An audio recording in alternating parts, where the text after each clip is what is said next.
Greetings and salutations, Dota fans, as I'm Badger back for some more League of Legends Season number 12 action, and I am here tonight for an exciting matchup in Group Mini, and I am joined tonight by my very special guest, my very ordinary guest, Season 4 League of Legends champion, current teammate of mine, it's Artorius. How are you this fine evening? Every What do you evening mean? yet? It is evening. After it's 5 to 7 p.m. is evening. I looked it up, but your computer crashed when I mentioned it to the stream. I see. Um, but I am very special, just not in the right ways. I see, but speaking of we have a special matchup tonight between Make Bloosher Great Again and Your Nightmare is Over.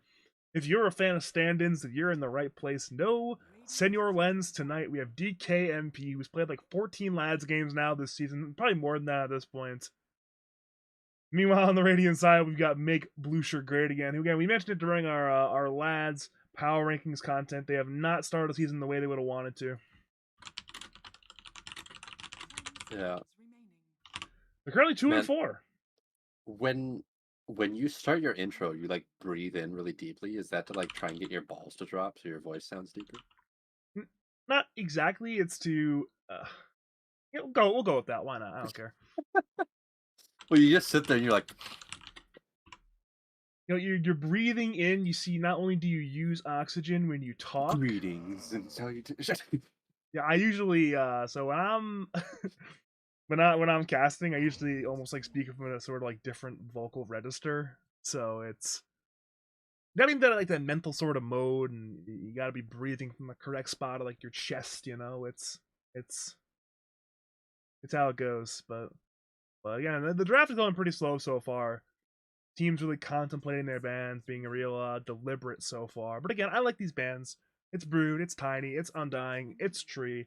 I don't want to see these heroes. I don't think you want to see these heroes. We're not going to see these heroes. Yeah, I mean, I hate Tiny, but I don't hate playing it. But I hate watching it and I hate playing against it because it's so dumb. It's just obvious what the hero does. Anybody can do it. Is that Alchemist Void Spirit first phase? Yeah. Well, I think it's the Alchemist pause 4, right? Where you just max concoction.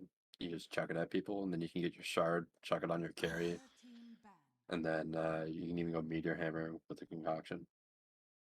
I mean, that is a read build, but I'm still slightly shocked to see it this first phase again. I mean, I played it in the pub the other day. It seemed pretty strong. I mean, I'm not used to it. You know, I'm not used to seeing first phase Alchemist.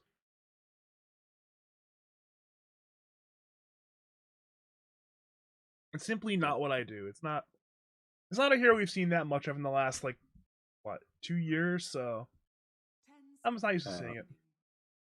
I think this Nyx assassin pick is interesting because, in theory, it's a really good counter to Alchemist if Alchemist goes Radiance. I'm pretty sure this is a support Alchemist, though. I mean, sure, you can still step in Acid Rain and stun him.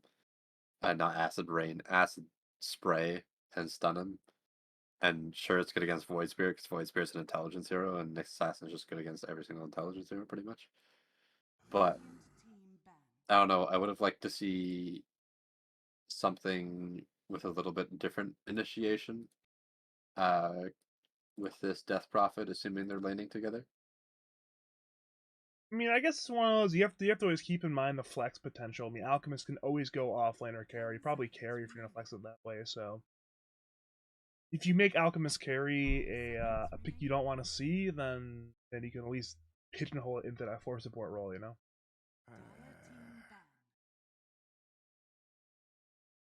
Yeah, but I think that was just their plan originally, anyways. But yeah, probably. But I mean, there's no way Ultra Gunner can't play carry Alch, right? It's literally Ultra Gunner. This dude is an enthusiast of hitting creeps. Like this guy can definitely play Alchemist. Oh, no doubt he can, but is carry Alchemist good right now? Hmm.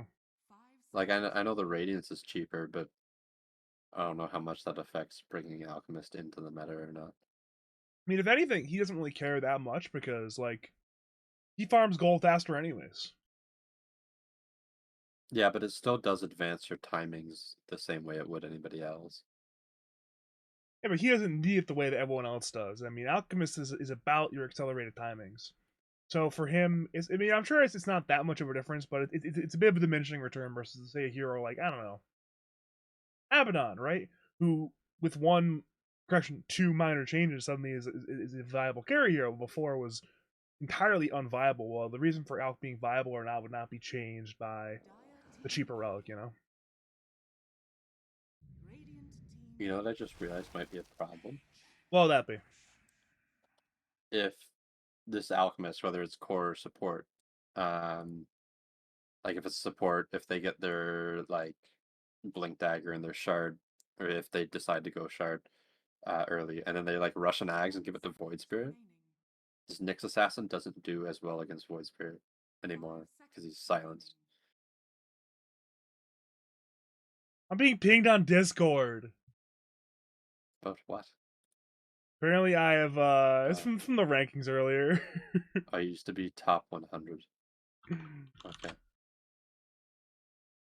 We do have an ancient apparition though. I mean, this is definitely a hero that I feel like Shane wants to play because the thing about the heroes that Shane's playing, it's mostly like boring heroes in this. So like, if you think about it from that sense, you definitely want to be picking AA a lot, right? Yeah, and I mean, it's good follow-up damage for the Void Spirit or the Alchemist. Um, then obviously it's a deny pick if they do plan on putting this Alchemist core. Um, and even in lane, if you have a pointing concoction and a pointing cold feet, that's pretty much just a guaranteed stun. So, and if you stun them inside of acid spray, they're gonna take a lot of damage to right clicks. That's a Jakiro, by the way. Yeah, that is a Jakiro. Um, I'm not entirely sure what it's for.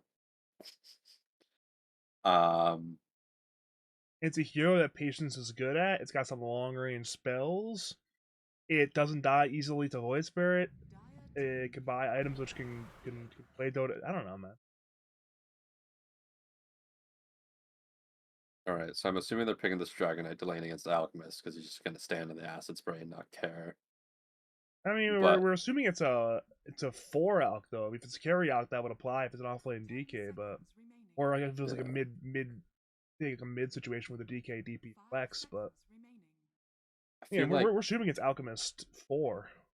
yeah. Well, I guess the Ancient Apparition was picked because of the Death Prophet as well. But then on top of that, you now have a DK into an Ancient Apparition. Like that's two targets for AA to just hit you with Ice Blast. But neither one of them want to get hit with Ice Blast. I don't think the regen's that. I mean, it's nice to have the regen, but it's like 12 per second. That's usually not make or break. Not being able to regen 12 per second. Right. It's got to be more than 12 per second, right? Maybe a little bit of talented. Okay, well, I'm pretty sure like it's 13, I guess. But yeah, the 25 talent is the okay. It's the 25 talent that increases the HP regen and armor. Yeah, okay, maybe it's not as good as I thought. again, the HP regen's nice earlier in the game, but usually you want the armor, not the regen from that ability. I mean, especially later in the game when armor can be very nice into say a minus armor hero like Alchemist or whatever other physical hero you're going to throw into the mix. And again, there's likely some other physical hero coming very soon, Yeah, the problem is if this alchemist is a support, then that physical hero could just be a counter to DK. like Terrorblade. I guess so. Is that a counter to DK? Not off the top of my head, it's not. But I mean, if you think about it, right? As long as you're not getting bursted this game by like say like a Nyx salvo into a DK stun, some DP silence, you can like easily get Satanic off, Sunder off, Manta off, BKB, and then just turn. If you're not dying right away, this seems like a pretty fantastic TB. Yeah, I guess they have no burst damage. Like it feels like it initially looks bad because it feels like holy shit, they have a lot of ways to stun you, silence you. They have a lot of ways to clear your illusions, like with all this AoE damage, sort of like magical damage. But then you think about it, it's like, yeah, okay, they have all this shit, but where's the burst? Like they don't have it yet. Like I'm assuming there's gonna be like I guess they need a carry unless they want to run a carry Dragon Knight. But typically when you see Terrorblade, you want to pick like these Zeuses, the Pucks, the Storms. I don't know about Storm, but like Tinker, like that sort of thing, to just burst them with magical damage. And you can't do that now because you haven't shown your carry. As a carry DK, I don't know about that one. Especially because a lot of what the carry DK build is, right, is you'll like say the Aghanim Mansion. Scepter. But like Yeah, TB just reflects that, right? I'm pretty sure TB Reflection would just own that hero suddenly. Because I'm pretty sure DK will yeah. get owned by, well, DK. Yeah, I guess that is kind of the counter in a sense. Is DK hits himself with reflection, so I guess Terrorblade is a bit of a counter to DK. I mean, it's not great, but it's not terrible. It's kind of like Venomancer into Terrorblade, where he just makes him hit himself. Like it's good, but it's not like, yeah, I've countered this hero sort of thing. All right, they ban out the Primal Beast and the Viper. I'm surprised by the Primal banner. You think Nyx would be good against it, but I guess if Primal Beast is just rushing a BKB, and the Viper ban makes sense. I was You gonna gotta say you buy DK. BKB first on PB like 98% of the time. These are 4 heroes who are countered by BKB, so yeah. Yeah. Alright, they ban the PL, obviously just illusions that you don't want to deal with, I and mean, then it's a Spectre. Yeti ban. It's a Yeti ban. Yeah. That's the I only reason mean, why they banned the hero. It's not that good of a PL game. It's a hero that Yeti wants to play, well, and Yeti's also it's good against TB. So he's also a Naga and CK player, but I don't know. I don't think those do very well against Terrorblade, I guess. less Naga, more CK. But speaking of Yeti heroes, Yeah. it's Weaver. That might be a little bit rough though into Void Spirit Ags. Agreed. Like you're definitely gonna need a quick BKB. You're not gonna want to fight early with your team if he has that Ags. I think again, if he can have a good start to the game, it should be a fine game to play Weaver. But if you get behind early into these heroes, it could get like Blink of Alchemist, Ags, Void Spirit, and the counter pick. It could get real bad. I feel like this might be a really rough lane. Like, sure, Jakiro's gonna outtrade Alchemist, depending on who this 3 is, I guess. But if Alchemist is just throwing concoctions at Weaver, it's gonna do a lot of damage. Like Weaver has no health, and concoction does a lot of damage. What's the condition on destroying concoction? Like, if you're invis, is that just? I know there's some weird things with concoction. What in the Chikuchi. fuck am I looking at? Wait, what? Is this a support Void Spirit? It's a 3 Void Spirit. Oh, it's 3. Oh, Chop is Reed, right? Okay. It's a 3 Void Spirit. See, Alright. it's funny, DKMP, notorious for his spirit heroes, and they say, you know what, we got DKMP on the team. We're not just gonna pick one of DKMP's heroes. We're gonna have 2 of his heroes. This is We're sitting here thinking, ah, yes, this is definitely this is probably a 4 Alchemist, mid Void Spirit. We didn't even question it. So it's a 3 Void Spirit. we were right at the alchemist part, but Yeah. again, offlane Void Spirit not popular. It's certainly doable, and again, look at the lane matchup.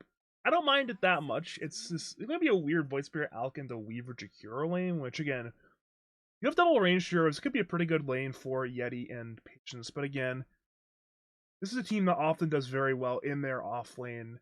And worst case scenario, they'll just do El Clasico nowadays. It's the creep wave and your Dude, dragons, and there's no nobody counterplay does to it. nobody does that but us, and there's plenty of counterplays, but nobody knows what the fuck the counterplays are apparently in this The league. counterplay is also dragon creeps, which I mean, at that point you're just playing into it. You're also dragon creeps.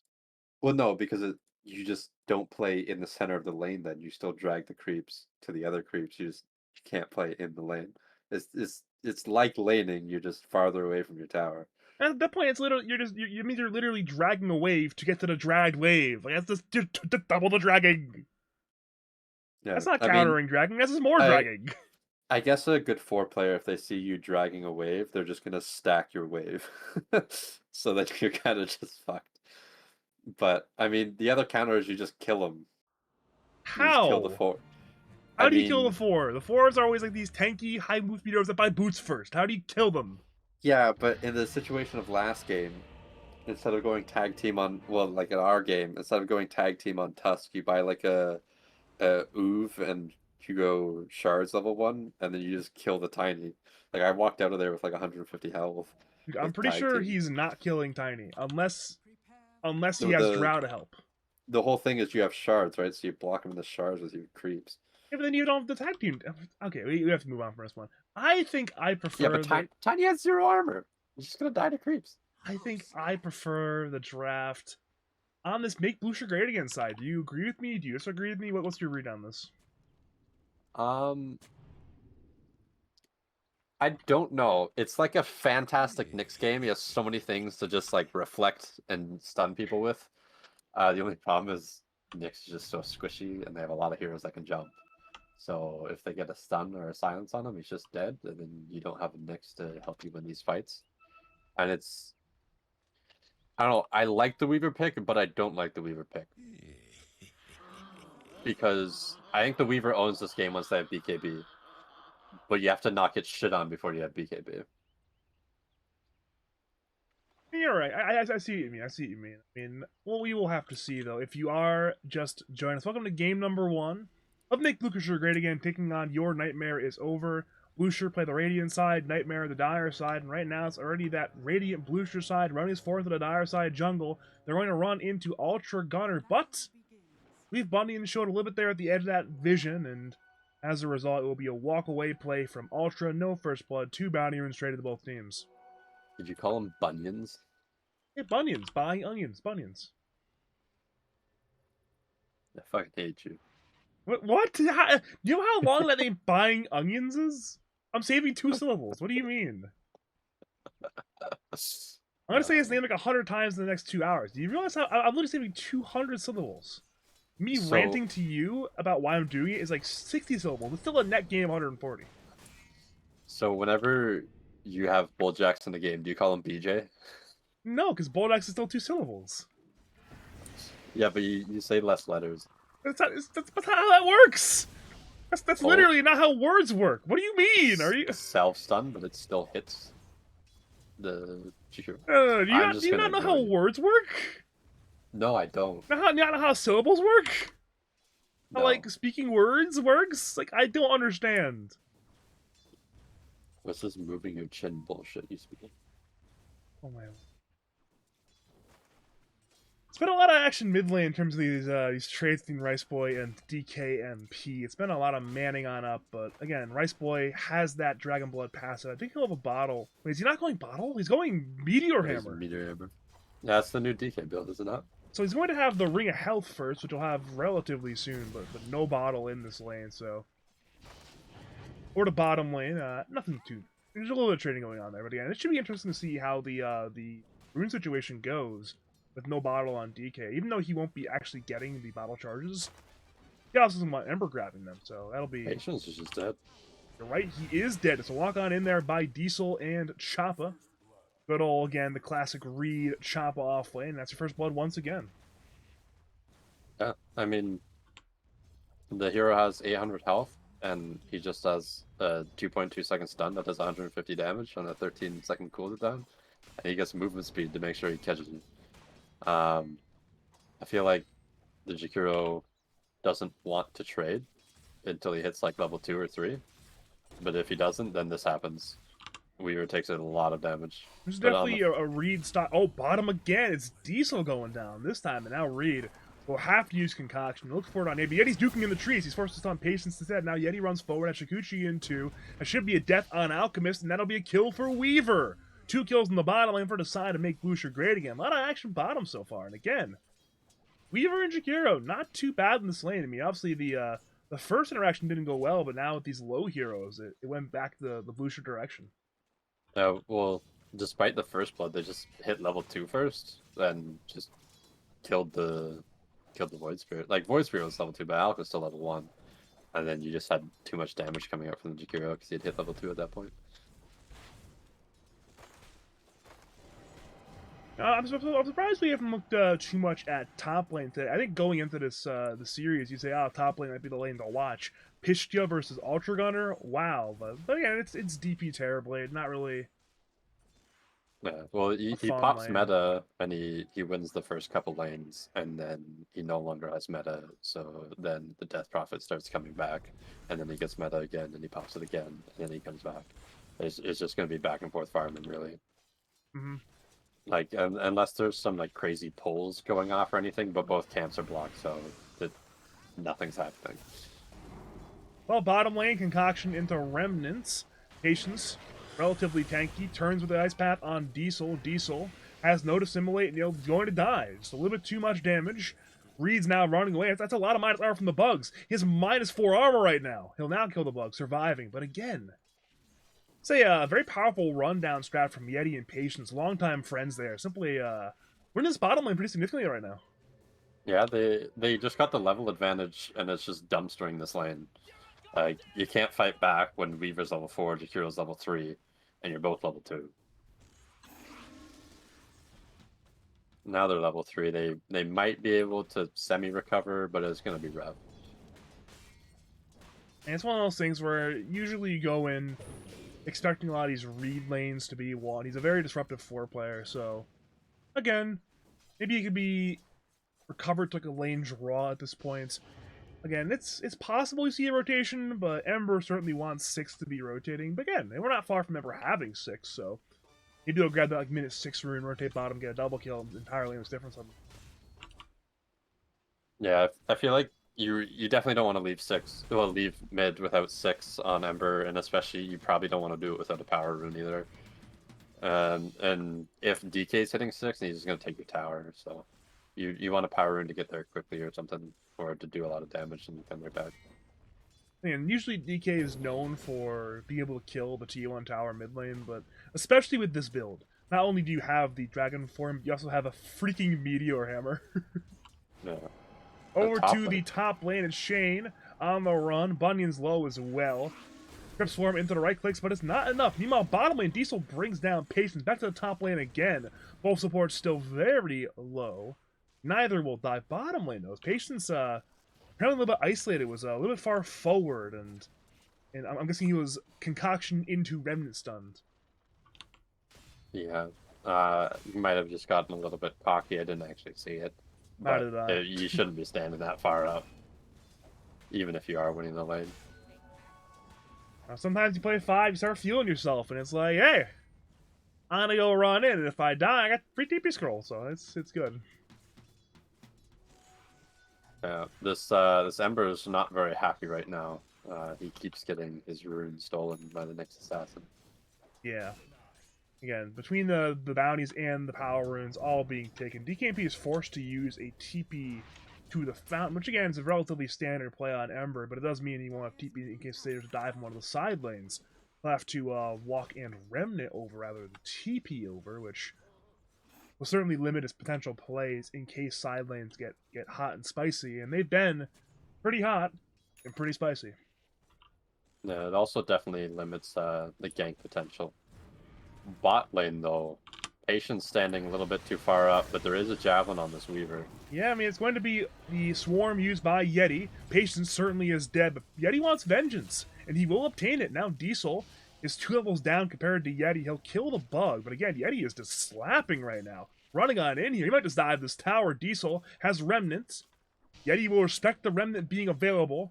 And wait a minute, he's going in again. Diesel is simply dead. Yeti popping off. 2 kills for Weaver in the bottom lane, and meanwhile, top lanes, middle 2v2 brawl there as well. Meta from Alter to allow Shane to run away, but it's bottom of the fun happen. Over to mid lane, meanwhile, is Reed TPing a concoction, looking for Rice Boy. Ice Path there on 2 from Patience, Ember dropping, DK dropping, both mids low. Reed has concoction, wants the kill. We use it on Patience instead. Meanwhile, it's top lane Shane going down to Pistia. Back to the mid lane. Everybody survives. So, Rice Boy, he's going in again. He's tagging the tower. DKP's back. He's mid again. Dragon Tail on Ember. Ice Path on 2, allowing Rice Boy to retreat. Now it's DKMP down to half HP. He's forced to run forward. Double damage rune goes to Patience. Again, denied from Ember. Shane TP's in concoction. Channeled will be there on only Patience. Rice Boy will run away, leaving his Jakira to die, perhaps. Never mind. Patience actually survives for the time being. Now dies. Meteor Hammer will not be. Actually, will be there in time next to the impact, the impale from Nyx. But now his Rice Boy's still running. He's already lost 2 of his teammates. Concoction is being channeled. That'll be a nice long stun from Reed, and they'll run down Dragon Knight. 3 kills for the side of your Nightmare is over, and for mid lane, the Nightmare has just begun. And for DKMP, he's gotta be real happy. He says, you know what? You keep taking my runes, I will take your life. Yeah, you got this Orb of Corrosion, which feels a little bit weird because he didn't go Sleight of Fist max because he's against a DK. But, I mean, I guess just against these other heroes, it's just too good with this Alchemist Acid Spray. It just does too much damage. And on top of that, the Alchemist Unstable Concoction is physical damage, so it even amp that, which is already a really good spell, and then double armor reduction is just doing too much damage in the early game. However, bot lane, Weaver is level 8. It's the highest level in the game. Yeah, similar net worth to Ultra Gunner, but 2 levels up, so he's having a great time right now. Into the Dire jungle, it's Shane, dropping low. Concoction will be there on Bunions. And Shane will actually juke out that Ice Path and walk away. Patience will have to let his Nyx Assassin die. I do want to point out, there is a finished Meteor Hammer on Diesel in the bottom lane, so it's Meteor Hammer, Void Spirit over to mid lane. Meteor Hammer will again be there. Onto that T1 tower. Remnant is juked on out. Dragon Tail from Rice Boy running away. T1 tower mid lane is now dead. Over to top lane. There's action there at the Nexo from Pistia. There's a wraparound from Reed and Ultra. TP's in might be coming. Concoction is now being channeled. DP perhaps the target. She's about 2/3 HP. Now 1/3 HP. Meta from Ultra looking to bring down DP. DP has a wand and a Fairy Fire. But there's too much damage. Ice Blast flies. It'll hit on Patience. He has about 2/3 HP, and the Concoction will cancel the TP, so it's Shakiro getting run on down in the trees. Dual Battle with his dying breath. And 2 more kills now for your Nightmare is over. And again, those are 2 big kills to get. Especially the DP kill. Yeah, I thought, like, oh, this is so bad. The Void Spirit TP'd mid, and the tower still died, and then top lane, they're just like, yeah, let's just defend this tower and kill everybody. It's like, oh, okay, well, there's the trade. So they lose mid tower, but they get a couple kills in the top lane, defend that top tower. That was Ultra Gunner to stay in this jungle a little bit longer. However, they have this Meteor Hammer, but they're just using it to farm at mid on the Void Spirit, and because of that, this bottom tower is not dying. You know, it's Meteor Hammer versus Meteor Hammer gameplay mid right now. Yeah, and I mean, I feel like if you're going this Meteor Hammer on Void Spirit, it doesn't stack up with Aether Remnant, so you have to channel the Meteor Hammer before the Aether Remnant lands. And then on top of that, I feel like you got to be hitting towers with that. Like, you got to take this bottom tower, you have to give a place for Terrorblade to farm, because sure, they defended this top tower once, it does not look like they're defending it again.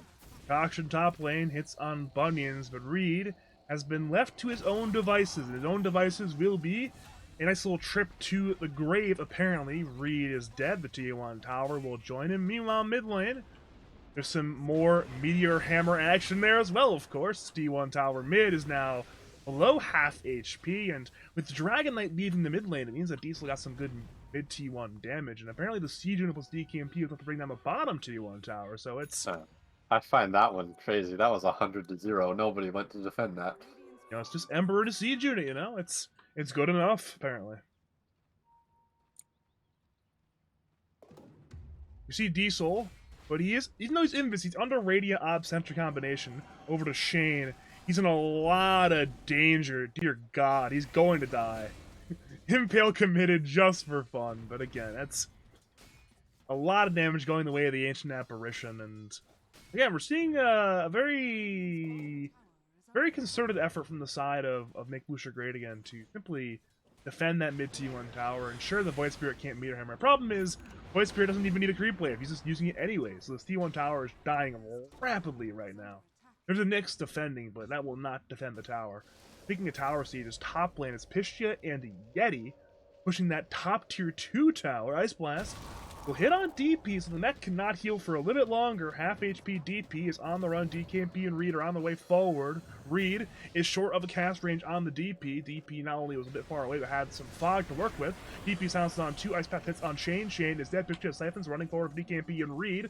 Both are forced to run to their T2 tower, and now this T2 tower is in a lot of danger. Reed will cancel the meter hammer with his concoction, but again, there is no canceling the death on that tower. Radiant have 5 in the area. Speaking of dead towers, the mid T1 on the Radiant side died, but DKMP's a big kill to get. Good setup from Bunions. Ember is out of mana. There is no way out. There is only death. Make Bloosher great again. They're popping off right now. Yeah, they just kind of hit their timing. They're like, yeah, we have a mech. We got our meteor hammer. Let's just go run down towers. And just seems like Dire doesn't really have an answer. Shane keeps getting picked off, and I don't know. They don't have anybody capable of just sitting in front of a tower and defending it. Like most offlaners, that's typically what you want to do, but your offlane's Void Spirit. You can't stand in front of anything right now. Well, Bunions went for a bit of a cheeky play, placed a ward, got it dewarded, and now is in a lot of danger mid lane. Ice Blast is on the way, it'll hit on Nyx, and that will be your death for Bunions, his 3rd death of the game. It's currently 10-10 in kill score, so, you know, it's still an even kill score, but... And even though it's an even kill score, it's even in net worth, this game feels really good right now for deciding to make Bloosher great again, so... I'm curious to see if Ultra Gunner will be able to carry this game. That's probably the main win condition there is Ultra carry us. And again, he's #1 net worth on TB, which is never a bad sign, but he still needs like another item and a half, 2 items plus to carry this game. Yeah, and the other problem is, sure, you have the net worth advantage, but you also have an Alc support. He has more net worth than the other supports because he's an Alc. Okay, to be fair, it's like he doesn't have that much fake gold. He's like 5 or fake gold right now. He has no fake gold. He doesn't have greed skill. Yeah. Patience. Oh, he's getting stepped upon right Fair now. enough, Concoction is stun. Death on. He has no fake gold, Artorius. Yeah, Literally 0 fake gold. That. I didn't even realize he hadn't skilled it yet. I mean, it's understandable. You do max the other 2. I don't know. By the way, dust on Bunions into a concoction, into an Ice Blast from very short range, admittedly, but it does the job. Double kill for Diesel there in the Void Spirit. He's going Meteor Hammer on Flying Engines as well. I'm surprised he doesn't have Spiked Carapace, though.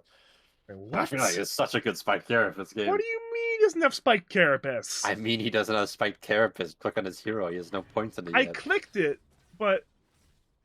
But you still don't believe me? I can't ask him why he doesn't have it, so I'm asking you why he doesn't have it. I don't know why he doesn't have it. Maybe he's thinking I'm against 2 intelligence heroes and I can burn their mana. But I mean... Spike Carapace is so good. Like, there's so many AoE abilities this game. Yeah, like, imagine reflecting an unsavable concoction. You just don't take the damage from concoction because you reflected.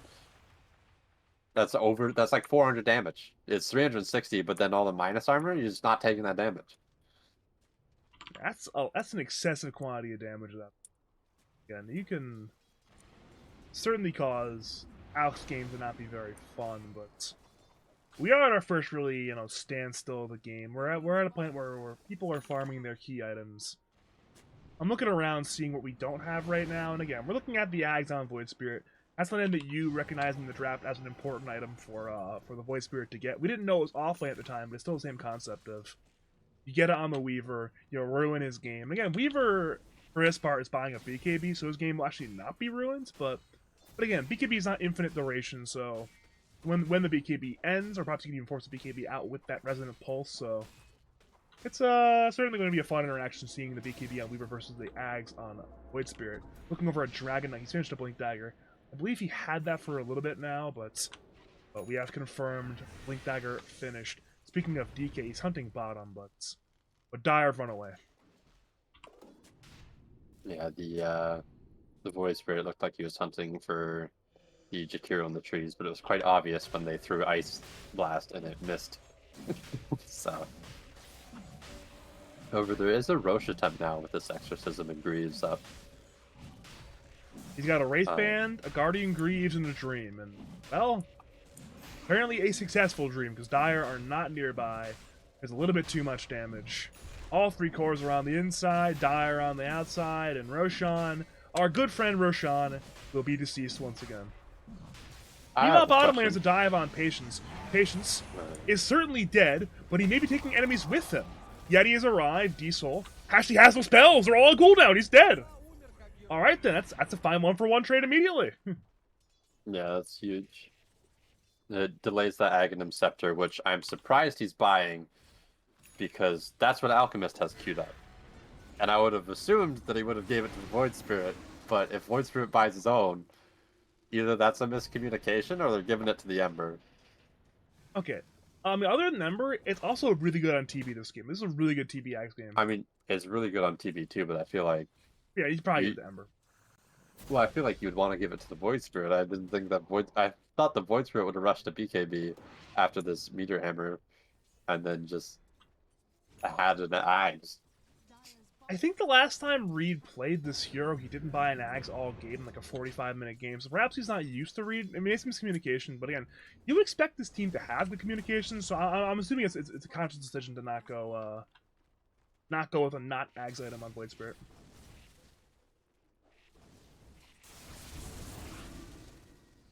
Yeah, at that point, if you give it to Ember, Ember is the highest net worth hero in the game and should be very, very powerful. And again, maybe putting your... Did we just see double Meteor Hammer at the same time bottom lane? Those don't stack, right? Those don't stack. They do not stack. They'll still get the impact damage, but they don't stack, no. But you'll be happy to know he put a point in Spike's Carapace. Yay. There is a BKB up on Ember now.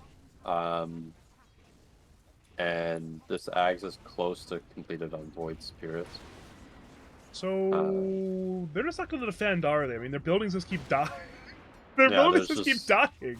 It's just double Meteor Hammer and Dragon Knight ultis off cooldown. Oh, Reed goes in, stunning onto Diesel, DK&P, both on the way. Ice Blast will hit on both of the stunned heroes. Patience dead, Rice Boy half HP. He's trying to run to the DK, but there's no way out. He's going to shatter. Double kill for DKMP. Pistia is TPing. That will be successful, but again, sure, you lose 2 towers, but you defend the high ground tower and you bring down 2. Yeah, it was a net worth swing in favor of the Dire for that. And now you're delaying this Aegis time, and you still have a tier 2 in the mid lane. I feel like they almost got a little bit greedy. Like, sure, you want to poke that tower. Ultra's in a lot of danger. Impale with Vendetta into Meteor Hammer. Ultra Gunner, 100-0, stunned on down. Disastrous, unfortunate death. And again, what can you possibly do there? I don't know. Play with your team. Just only send your illusions down there and walk. It was rhetorical, Artorius. You knew that. What's it? It looks like they just want to go right back for this high ground. They're setting up for it. Again, it's Shane outside the high ground. We mentioned he's been dying outside it before, and he's going to die outside it again. Meteor Hammer hits. Yeti arrives. Shane will leave the building. When we return to Radiant playing this Dire tri-camp heavily, Diesel is forced to step away, use 1 step to run away. He Meteor Hammered the Radiant Wave. There's still a range creep. The range creep remains alive, so the push continues. Meteor Hammer into perhaps another Meteor Hammer. Diesel will look to cancel that one with Remnant, perhaps. And he will, but not in time. DK is taunted on in. Bunions has a follow-up hammer if he wants to use it, but he's scared of Reed. Reed punished last time on the high ground siege. And looking at Radiant Vision, they have no idea where the pesky Reed is, so they're going to be a little bit careful here. Yeah, I feel like poking that tower and forcing all of them back into their base is what you want to do. And then you just farm the map, maybe take the mid tower, and then go and poke it again, force them back, and just keep map control. Where is it? 4 Play's asking me a question. Where is Mr. Lens? I think Shane said he's in a different province, is what he said in lobby chat. Well, he didn't say province, he said province, but I'm assuming he meant province, and he just forgot the N. Assuming that is? Yeah, I mean, he's just not here. He is simply not here, then. That man is not here. Cello Mellow in chat chirping an ancient player. Feels weird, man. Listen, he's playing in Lads. You play in Lads, you gotta be treated as a Lads caliber player. There are no ancient players in Lads. There are no divine players in Lads. There is simply underperforming immortals like me. We've also never been immortal by. I don't know where I'm going with this one. I don't know where I'm going with this rant. I didn't even know that was the thing. If you fire Remnant in the middle of your Sleight of Fist, it doesn't hit everything in your Sleight of Fist. I didn't know that. It's like on the cast last night, they were talking about that Meepo can use his clones. I didn't know that either. There's some weird interactions in Dota, man. There's some really weird interactions in Dota. Like, there's knowing the mechanics in Dota, and then there's knowing the mechanics in Dota. Sometimes it's hard to know the mechanics in Dota. 4-man smoke gank from Your Nightmare is over. Diesel runs into Bunions. Bunions has Carapace. He's currently silenced. Remnant hits. Reed has a BKB Yeti now on top of him. He went to get something with the Weaver. The Weaver turns on to the Alchemist. Alchemist is already dead. Now Ember is in, looking for Patience. Patience drops the 1-for-1 so far. Yeti runs from Ultra. Ultra has meta active. DKMP runs for more. Remnanting forward. Pishy has the Exo. Silencing Ember. Ember has no mana. Nyx is low, but DP's being kited around right now. She's trying to save him, but Ultra has so much damage. No, the Meteor Hammer, Pisha finally dies. Now it's Rice Boy in danger. Half HP, kite around by the Scotty, has to run away. The defense did not work out for Make Bloosher great again, and they will get punished. They will lose this T1 tower top lane, and again, not the ideal fight you wanted. Your Aegis is now gone as well, so you've lost a lot of tools here for the Radiant side. Yeah, it was kind of just an awkward fight. Like the Void just jumped on the high ground, got vision of everybody. So then your high ground advantage is kind of over. And then Weaver has to use his entire BKB and time lapse to kill a Alchemist, which doesn't feel good when the Alchemist is a support. And then the Radiant just got completely split. Weaver ran bottom, the rest of the Radiant team ran top, running away from the Ember. And then your DK doesn't have his ulti. So you're just kind of shit out of luck that fight. You're missing your Weaver and you're missing your DK pretty much because no ulti doesn't really do anything. Yeah, we are coming up on some more key items for Bloosher to get a better fight. Yeah, I'm looking at a BKB on Dragonite soon. I'm looking at a Daedalus on Yeti somewhat soon. I'm looking at a Lotus Orb on Pistia, but the Lotus Orb wouldn't have saved him, I don't think, in that exact fight. I mean, he's having Ultra Gunner problems, right? Ultra's doing a lot. Yeah. Yeah, Ultra Gunner he's not as farmed as the Weaver, but he has a Scotty, and Weaver has a Gleipnir Crystallis. Like, I think unironically the difference is Terrorblade hasn't really needed to buy a BKB yet. He is buying it now, but he was almost able to... Wait, what the fuck? What? How did he go from less net worth than Weaver to like 4K above him? Ags. He's got the Ags from Reed. Oh, okay. So I mentioned Terrorblade I'm Ags. so confused. Again, Terrorblade this game is going to be an absolute and utter menace. Because if you're not BKB'd on Weaver, if you're just trying to play Dota on DP, being feared away on your heroes is just not fun. Ultra kind of either fear you away from any impact, or if he positions perfectly, he could even just fear you into his team, away from your team.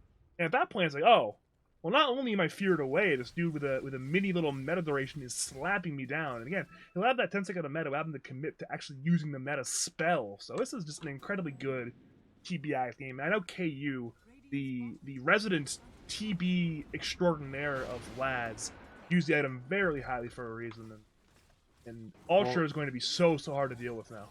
I think there's a reason why most people get it like late game though, right? Is because you have a Blink Dagger by then, and it makes the spell that much better. Like, sure, it's still a good spell, but I think the way that it gets most often used is you have like your Blink Dagger or your Agility Blink, and you blink in and pop that, and you just like fear 1 or 2, maybe even 3 heroes. He's gonna hit freely for 10 seconds. Not only is there some application, or should I say some very strong application happening without the blink, but you know what's better than buying an Ags on Terrorblade? You gotta get Ags for free! I mean, it's definitely great, but I'm just surprised, like, if he was gonna farm an Ags, I'm surprised he didn't give one to Ember and then just farm another one. I think you're hitting a very deliberate timing, where now TB is just the strongest hero in the game by a country mile. He is so incredibly strong, which is important, I feel like Safe he the was Radiant already the are getting. strongest hero. I mean, now he's by a country mile. I mean, you have an Aegis on Weaver, you have a Shard on Pistia, but notice it's like, hey, DP's running in, putting up siphons. Well, what if you're feared away suddenly? Your siphon game is ruined a little bit. So again, this is I think a really good decision from. They You're gonna fortified say that what mid about wave. Ember? What about Void Spirit? But I think it's the right decision. The Dire fortified the mid wave that he meter hammered on Nyx. I feel so bad. Interesting. Oh, Gleipnir on Diesel bottom lane. I'm not sure if that was a long TP or not, but regardless, he has a long trip to juke bottom lane to survive and assimilate. But again, the bug is still on this man. Rice Boy blinks in, finishes off the kill there for Yeti, and again, now it's run it down the bottom lane time. No Void Spirit for 40. Should be alive for a high ground defense, but again, if you're for some high ground offense, you still have a Dragon Knight, you still have DPX, so you have 2 lives on Weaver, and you've got 2 Meteor Hammers. I feel like the problem is, though, how are you going to kill this Ember? Because this Ember's going to jump you like he did every other fight, and not only does he have a BKB, but he also has a Shivas now. So he's that much harder to kill. I guess to stun him, I don't know. Yeah, but what are you going to do? Magic damage or physical damage? He has a Shiva for the physical, and he has Flame Guard for the magical. Don't do much damage, I don't know. I guess he doesn't have Flame Guard right now. It's on cooldown. Just don't do that much damage. T3 tower bottom lane, officially dead, by the way, but the Racks are still alive. Hey, Badger. Hey, Badger. Yo. What would you think would happen if the Dire had Fortify and they didn't use it on the mid wave? You think the tower would still be alive? No, it still wouldn't be, I don't think. That's too much. Well, no, but it definitely would have wasted more of their time. I mean, I'll agree with you on that one, but I don't think the tower's alive for that much longer. Yeah, I mean, it still gives you more time than making a Nyx pissed off. Alright, 5-man smoke gang from your nightmare is over. This could be the smoke gang they need. TB is very strong. Stun on Yeti. Yeti is rooted on up. Remnanted on in by Void Spirit, but he silenced to full HP once again. Yeti turns to DKMP, who's currently BKB. Running down Pishta and Patience. Yeti and DKMP begin a man fight. Weaver will now lose 1 life. And now will return to his 2nd life with his BKB ready to go. Reed will... No, he'll self-stun! Good BKB from Rice Boy. Fantastic reaction. Gleipnir on 3. And it'll be focused on an Alchemist. Alchemist already dead. Ultra has his BKB, has his Tarot. If he's beginning to run away right now, his illusions are cutting around Patience. They're looking to position to the high ground. Look at this Radiant Ward. It sees everything right now. Diesel TP's away. Oh! Bunions. About a quarter second too late on that one. As a result, Diesel will finish his TP, but again, that's a bit of an even trade. If Radiant can continue a high ground siege right now, it might be time to get some range racks, which are nice, but committing for more might get you killed at this point. He did use meta, but he does have that Ags now, so... Meteor Hammer on Rice Boy into the Ice Blast. He's changed on up, currently half HP. Remington, and once again, Ultra has a reflection. Rice Boy is 1/3 HP. Tear away, fears away everybody. Step in by Diesel. Rice Boy dead. Pishja's in danger. Ice Path tries to delay, but it cannot stop the DK. Now it's Patience on the run. Reed has Concoction in 2 seconds. TP. It'll not be in time. Cancelled by Concoction. His life is lost to a neutral creep technically. But it's still 3 dead, 2 at the Dire's hands. The siege is dead. Your momentum has been lost entirely. Big win for your nightmare is over. Yeah, I feel like you can't walk up the high ground like that on DK without your BKB and without your 1 hero with 4 staff nowhere near you. Like, you definitely need one of the 2, and they paid because of it. Bunions is hunting around right now. Not quite sure what he's up to, but he's hunting around right now. I think he's just trying to get some XP. Oh, he's Meteor Hammering. He's Meteor Hammering Artorius. It was perfectly timed. It was actually really good Meteor Hammer. Yeah, So many... it looks like... Oh, are you going to say? No, you go. I was just going to say, it looks like the Alchemist is not going to buy another Ags yet. He's going to go for a Ghost Scepter. Look at this Oh, tech dude. from Reed. He's been doing it all game, but it's literally the self-stun on Alk to farm. Which, I mean, It works. it's farm. I mean, it works. I mean, it's really good against the golems because it's physical damage. It's certainly odd to watch, but it makes sense. I can say This, though, many of the prognosticators and the oracles of lads, they were questioning the TB Ags build, but and I think that last fight, the TB Ags was super sick.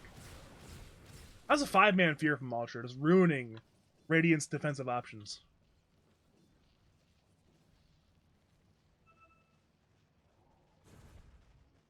I mean, I think they were just running anyways with that. Their DK was dead. Yeah, but now things they're not running on their terms; they're running on your terms, where they can't say use abilities and use items. They're just feared away at that point. And having the ability, like, use your force staffs and your spells while you're running is. I mean, there's only one force staff, but still, it's still pretty important to be able to do that. I mean, I think he was trying to get there to use the force staff, but the DK went up without the Nyx being behind him. So there's no chance to use it at all.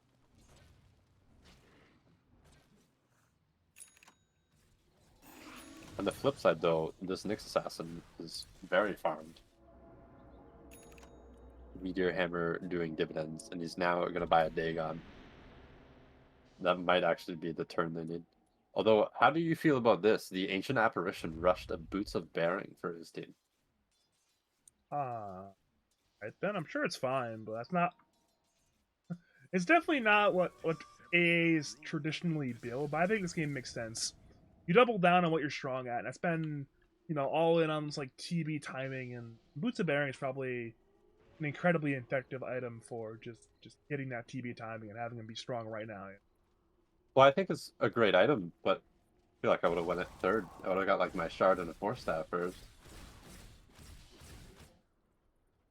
Yeah, I guess if you're positioned back far enough and you're positioning properly anyways, then you're out of range for Ice Vortex and you don't need a force, I guess, but I don't know. Well, would you rather this? Would you rather increase your Terror Blade's attack speed by 50 or reduce all the enemies by 40? Apparently increase TB by 50. I mean, TB is But doing a lot of damage. if you decrease the enemies by 40, you also have a force staff for the same amount of gold. I guess. But I mean, TB cares not about enemy attacks. He merely cares about hitting things. I'm just gonna defend it for argument's sake at this point. Wait a minute, 5-man smoke gang from the side of your nightmare is over. Through the dire side jungle, Ultra leading the way. The remainder of the team not too far behind. Looking at dire vision, they see Dragon Knight bottom lane and nobody else. They led to the tri-camp where Yeti's farming, but they're not moving very fast, so maybe not.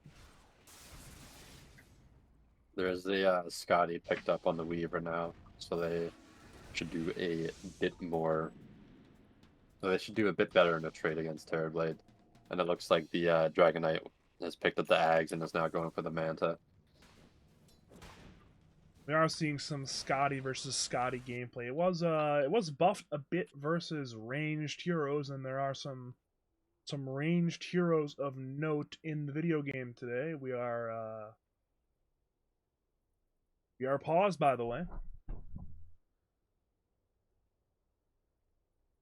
We are indeed paused.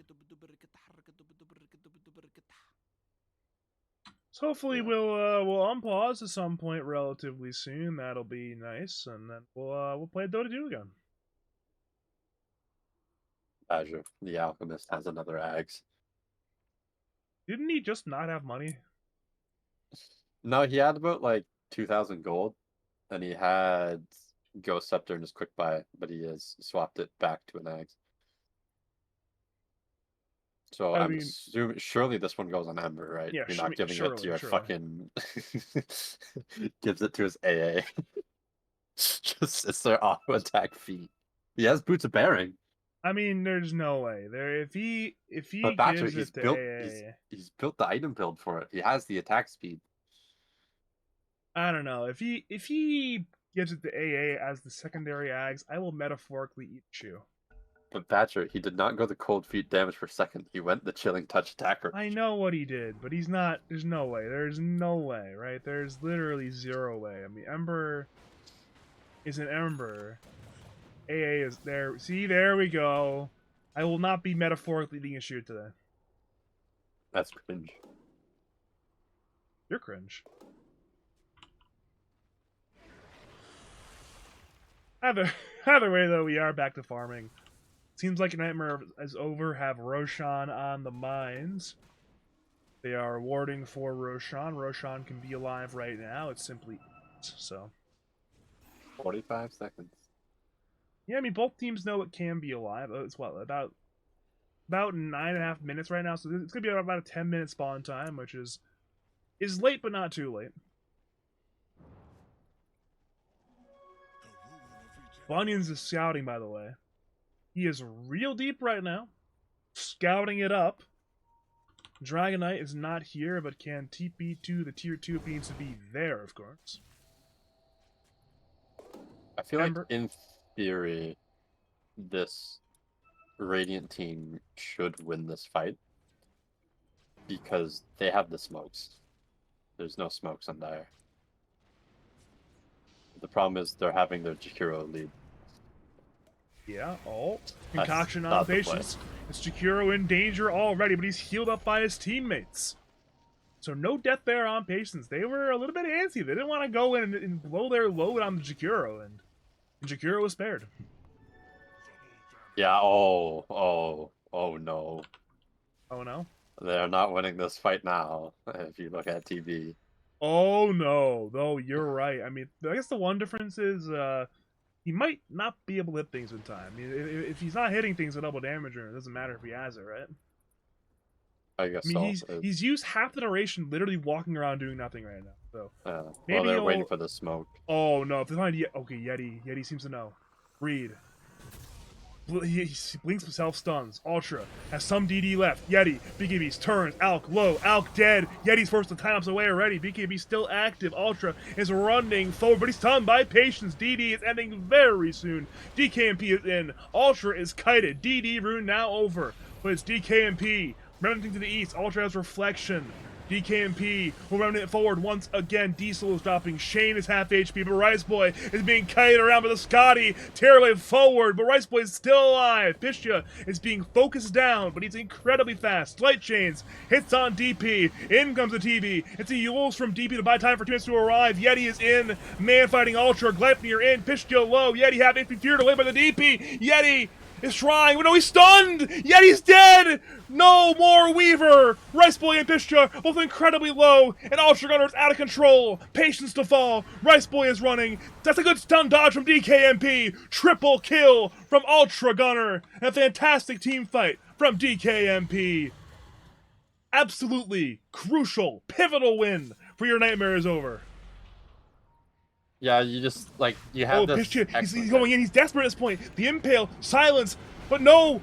Meteor Hammer, the only play from Bunyan's. Pistia is dropping Ice Blast, hits on nobody, actually, but DP is on the low ground, stunned and kited around with no buyback. A desperation play, and it did not pay off. And now, Remnants misses. Diesel is forward with a Blink Yule's Scepter, crushing a flicker into Yule's Scepter. Reed has a concoction. That'll be a dead Bunyan's. Another death. More blood on the floor. Hemorrhaging at the hand of the dire side. And we're doing such a good job splitting up the fight and just staying away from the Terrorblade. And then, I don't know what happened. It's just Ember caught them, kept them in place with enough for the Terrorblade to catch up. And the fight was just over at that point. There's just too much Terrorblade in the Dota 2 game, apparently. He just has a whole item on the Weaver now. And that's not counting the Ags either. That's literally not counting the Ags. Yeah. And he has the Blink Dagger now. That just makes it so much harder for the Radiant. It just makes this Ag so good. At this point, I mean, your nightmare is over. They're in such a fantastic spot to take this game. Well, if you make Bloosher great again, what's the gameplay at this point? Do you have to rat it out? What do you even do here at this point? I mean, you have a Weaver, you have plenty of pickoff potential. Like, you have a Nyx, you have a DK. I'm surprised they haven't Patience is gone dead, for by the like, way, but go on. I mean, I don't know why they haven't like gone for pickoffs much this game. Like, it seems like all of their fights have been team fights, right? Because they had the early lead, they thought they could just take Roche and take towers. But you got to play to your strengths. Like, you have DK, you have Nyx, you have Weaver. Go find somebody standing by themselves and just kill them. And You there just hasn't gotta been that drag out the much. game, Hasn't separate the been that fight. much of that though. I mean, who's been split farming other than like Ultra's Illusions and Reed? But you have to find them, right? The whole reason why it hasn't happened is because you grouped up right at the start of the game, and then they just kept grouping up. Like, they grouped up for Roshan, they grouped up for towers, they grouped up just constantly. They've never Oh, the decided to Impale split the map. missed by Bunions! Oh no! Now Reed's going to survive. Meanwhile, in the Radiant base, it's Meteor Hammer time. Diesel has stunned the tower. It's half HP. We're moving in the trees right now. Rice Boy has free pathing. He's remnanted by Diesel. But neither team will succeed in their high ground endeavors right now. There's even more catch for the Dire now. DKMP has picked up the Scythe of Ice. We saw it there to kill Patience in the side, but again, it's nice control to have. Again, this is not going to be a fun time for Yeti.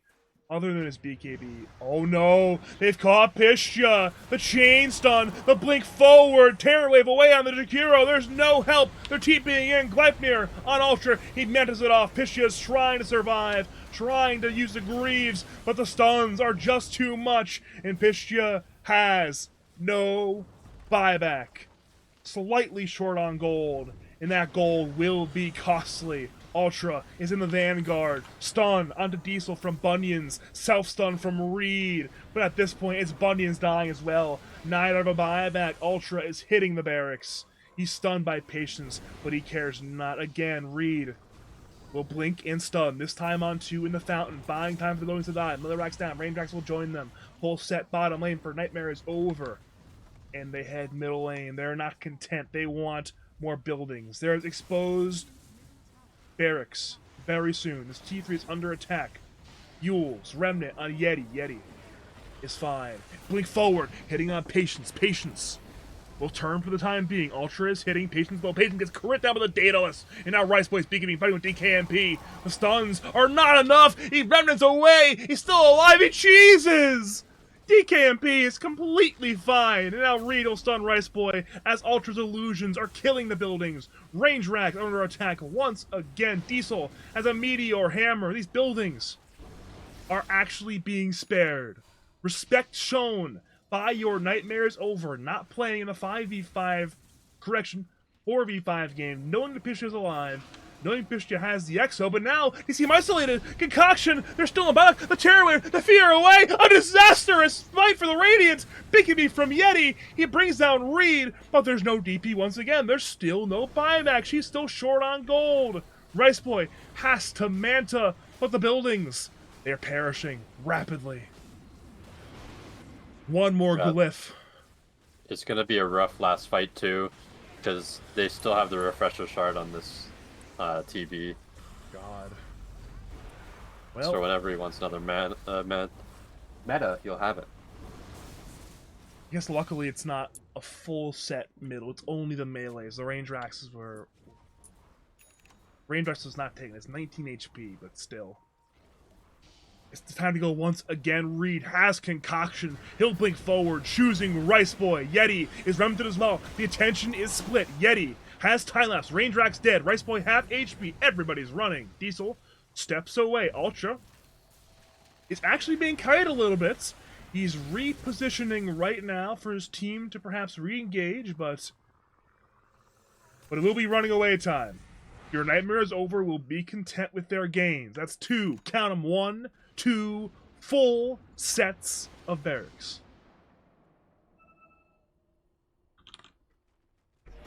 This is definitely going to be a rough top lane fight. Uh, the uh, the TP has a full satanic. You are not killing this guy. TB is just nigh unkillable at this point. He's putting a Dragonlance in the career. He's that out of slots. Because you know what? I don't need Dragonlance. I'm good. Yeah, the worst part is he has this Elven Tunic, so he has 16% evasion, and there's no true strike on anybody.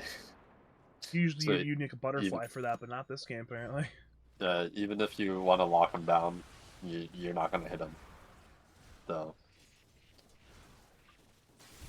these illusions just became way more harder to kill. Taunt on Yeti. Yeti's in danger again. He's feared. He's locked down, and he's brought down. He does have a buyback. He'll surely need to use it very soon because your buildings are dying. T2 top lane is nothing but paper at this point. It is as durable as a Fabergé egg at this point. There is nothing but death for it.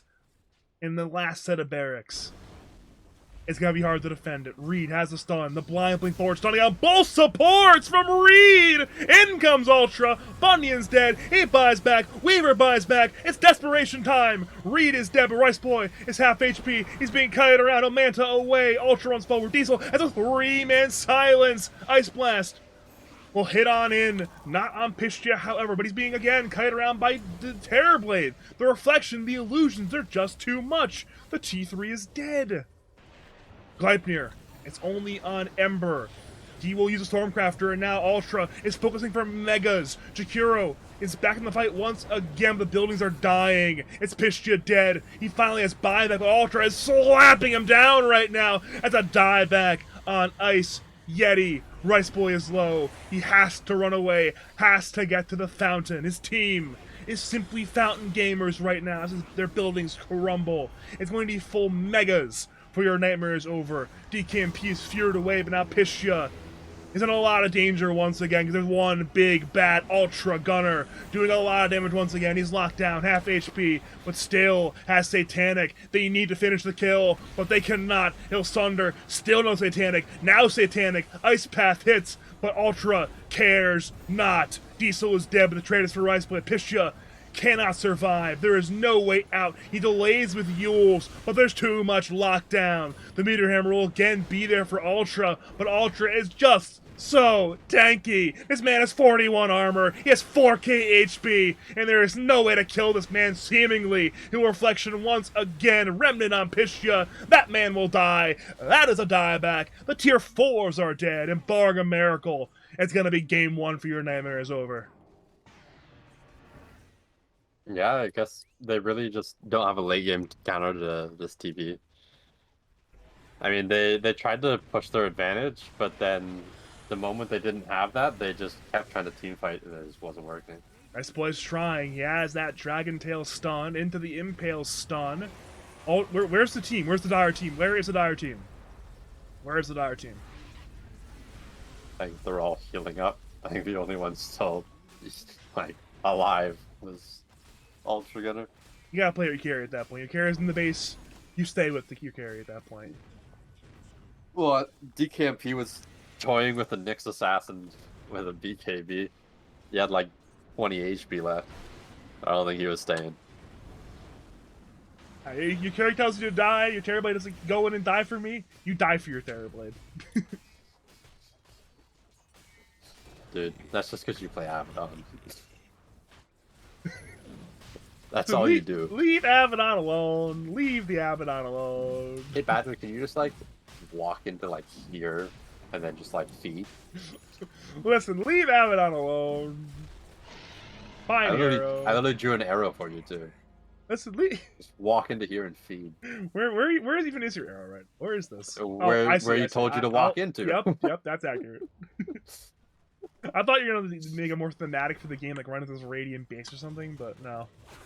Axon, Rice Boy, into the Remnant, into the Reflection, into the Ice Blast. That's a lot of damage, and that's a lot of death. That man has no buyback. The trade is for Reed.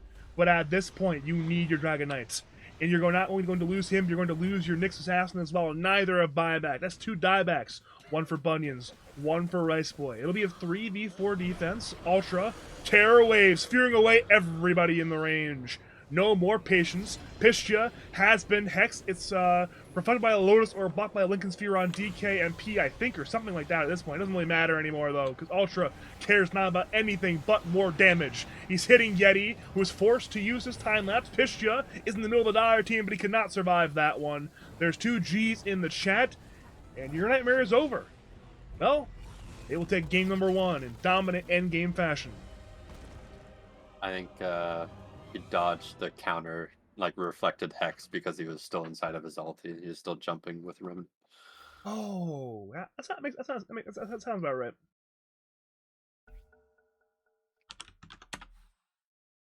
That sounds about right. We'll go with that. Oh wait, I can't cast this game. I mean, I can be here for a little bit actually. Oh, okay. Oh, I remember that. I remember that yes, now. What's yes. Jim up to? Yeah, I think Jim said he's. Oh, he might have a DPC scrim. Let's see what to. Let's see what Andy's up to as well.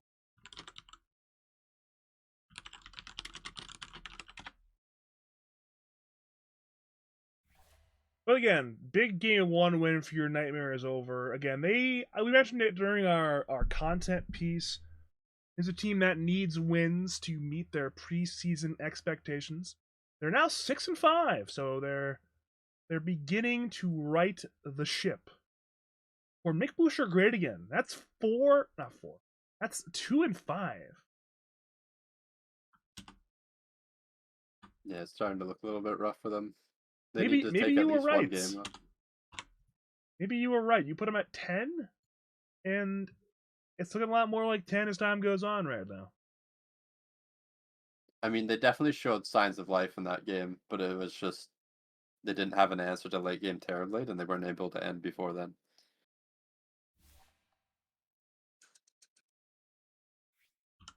I guess it's the same idea as last meta, where you have these ranged carries that kind of dominate the meta, but the way you win is just having 3 cores, and they just had 3 cores on the Dire, and they only had 2 on the Radiant, really. Mm-hmm.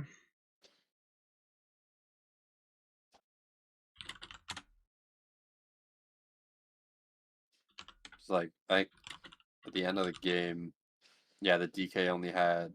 Oh my god! What the fuck? I didn't realize. So the Dragonite and the DP both had under 20k damage. They're just That's relying on the damage from their Weaver and partially their Jakiro. not what you'd want, I don't think, but I mean, these things happen. Yeah, I mean, you're in a losing game. It's gonna happen. You're not gonna have a lot of damage, but at the same time, like you need to deal more damage if you want to get through these 3 cores.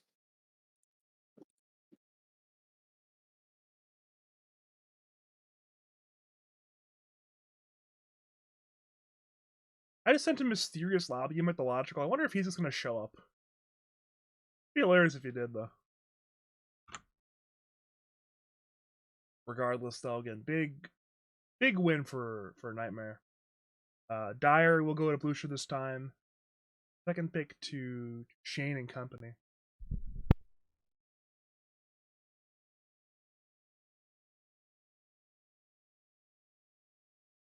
Had to sneeze real fast, but again, you're good for another like 15 minutes, right? Yeah, I can at least get through the draft. All right, we're good then. We're good. You can get past the boring part of the game.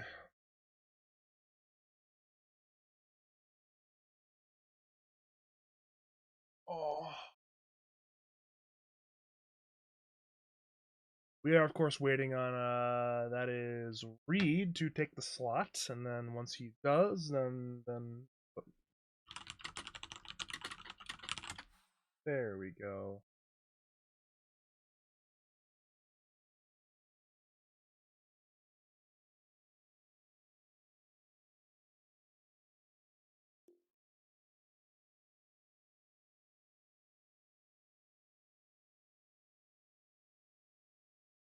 EMA has messaged me and said, "Get your team to scrim us tonight."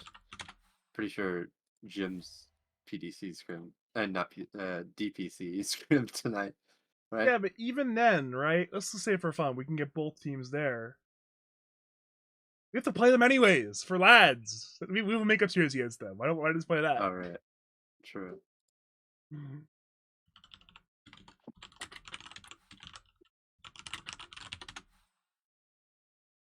Visual bug, yeah.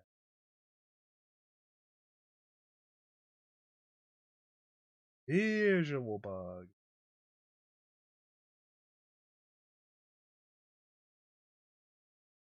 Hope to see if Giuseppe Stromboli can win game 2 though, you know,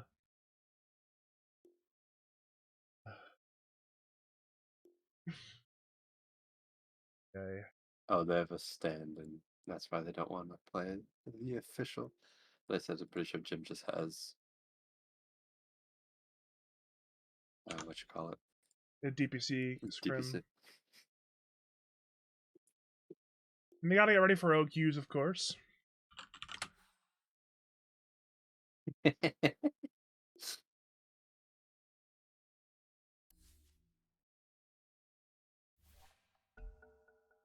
With the microwave.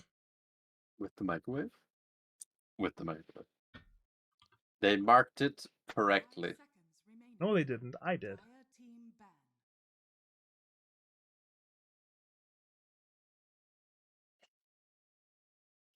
What are Did you? you know? What? Huh? What? Who? I'm going to the bathroom. What? Oh, Where? in my bathroom. When? About a minute from now. How? You really need to explain that? I'll be right back.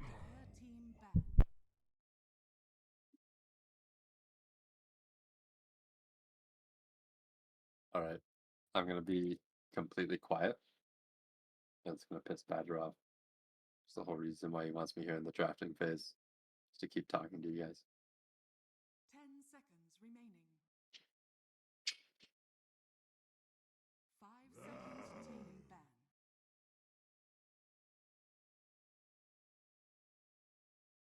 Okay, I don't want to lose Badger viewers. I guess I'll keep talking. Actually, it might lose more viewers if I keep talking. But what can you do? Same bands so far. 3 Undying bands and Brood Tiny bands. You'll love to see it. 10 seconds remaining. If they could just like remove those heroes from the game, I wouldn't even 5 complain. seconds remaining. I'm a 4 player, so I have to play Tiny. Radiant team pick.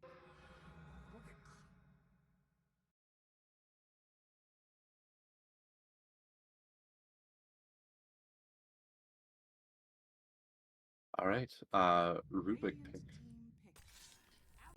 Dire And to the Alchemist pick again, and the Void Spirit again. Assuming that these are flex heroes, as apparently they play Void Spirit 3. Although I feel like Concoction stolen on Rubik would be quite good. They counter with an early Ursa pick. Interesting. Last time they saved their carry to 23 pick. And picked Weaver into TB.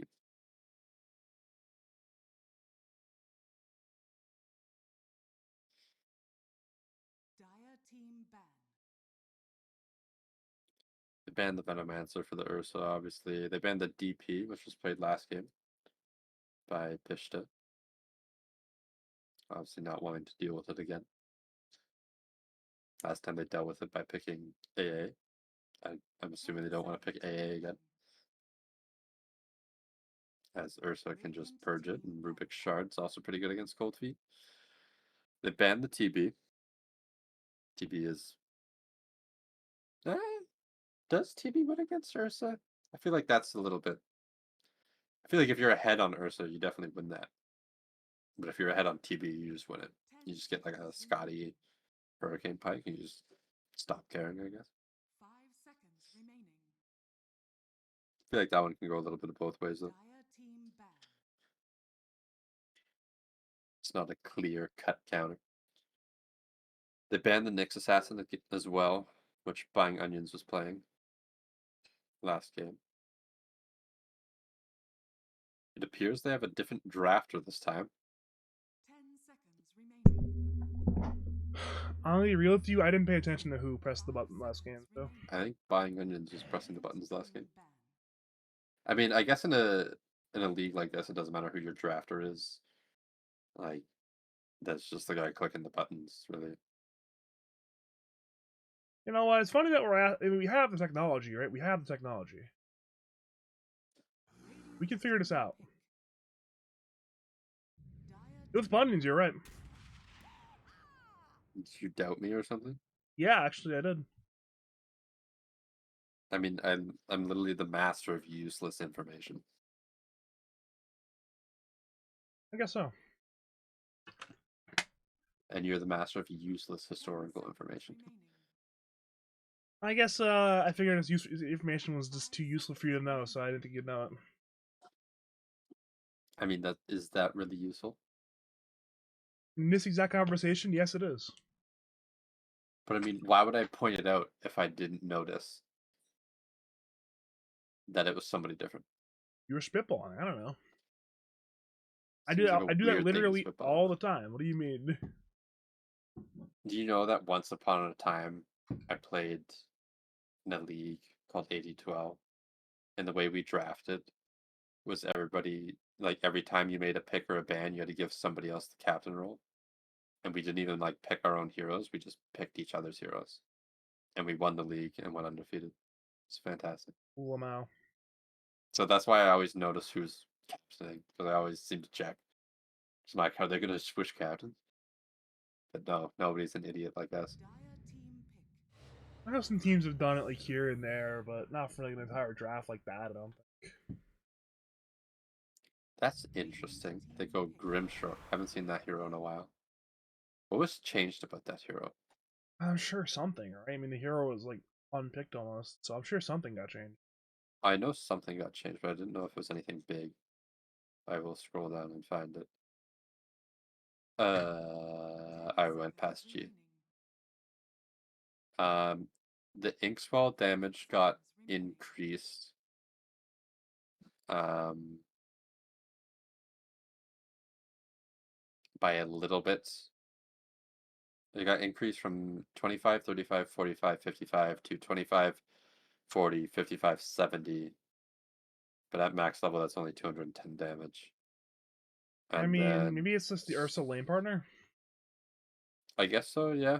Soulbind cooldown went from 90, 70, 50 to 70, 60, 50. Let me see. If we're assuming it's Void Spirit Alk offlane again, then that sounds like a really good lane. Ursa Grimstroke into Void Spirit Alk. Yeah.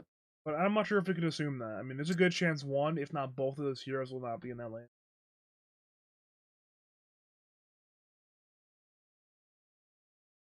I don't know. I am gonna assume the Snapfire's 5 though. I mean, I know it can be flexed, but I'm assuming right now they intend to put it 5. Especially after the DK pick, you probably don't want to core snap into a DK. Just in the sense that like you don't want to click on.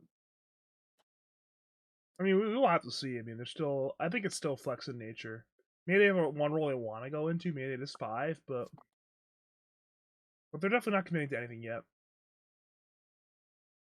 All right, Badger, you're an old carry player. What do you want to pick right now for carry on Radiant? Assuming they're picking it right now. Another video game. It's a good option. Oh no, okay. That surely that's not a mid or offlane wyvern. Surely that's a 5 wyvern. Surely, which means it's probably not a 5 Snapfire in that case. I mean, assuming these are your 2 through 5, maybe you just hold for 24. Yeah. Yeah, well, you're definitely not putting the Alchemist carry against an Ursa. No, Ursa. Grimstroke too, because again, if you really get it out of control at Alchemist, it buys Ags, and Yeah. that's not fun. See, you would think that Winter Wyvern's good against Ursa, but as a Winter Wyvern player, I don't like it. Because if you ult the Ursa and he happens to enrage, it's going to be a slow ult. He doesn't kill his teammates because he doesn't Fury Swipe them. And if you do heal somebody, sure, you save them temporarily. Fury Swipes. But Fury Swipes are still going to be on them, and if they're alone, he's just going to keep hitting them and building it up. Slaps. Oh, ow.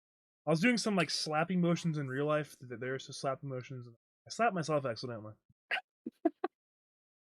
You're so dumb. If I had a face cam on, it would have made sense, but I just don't.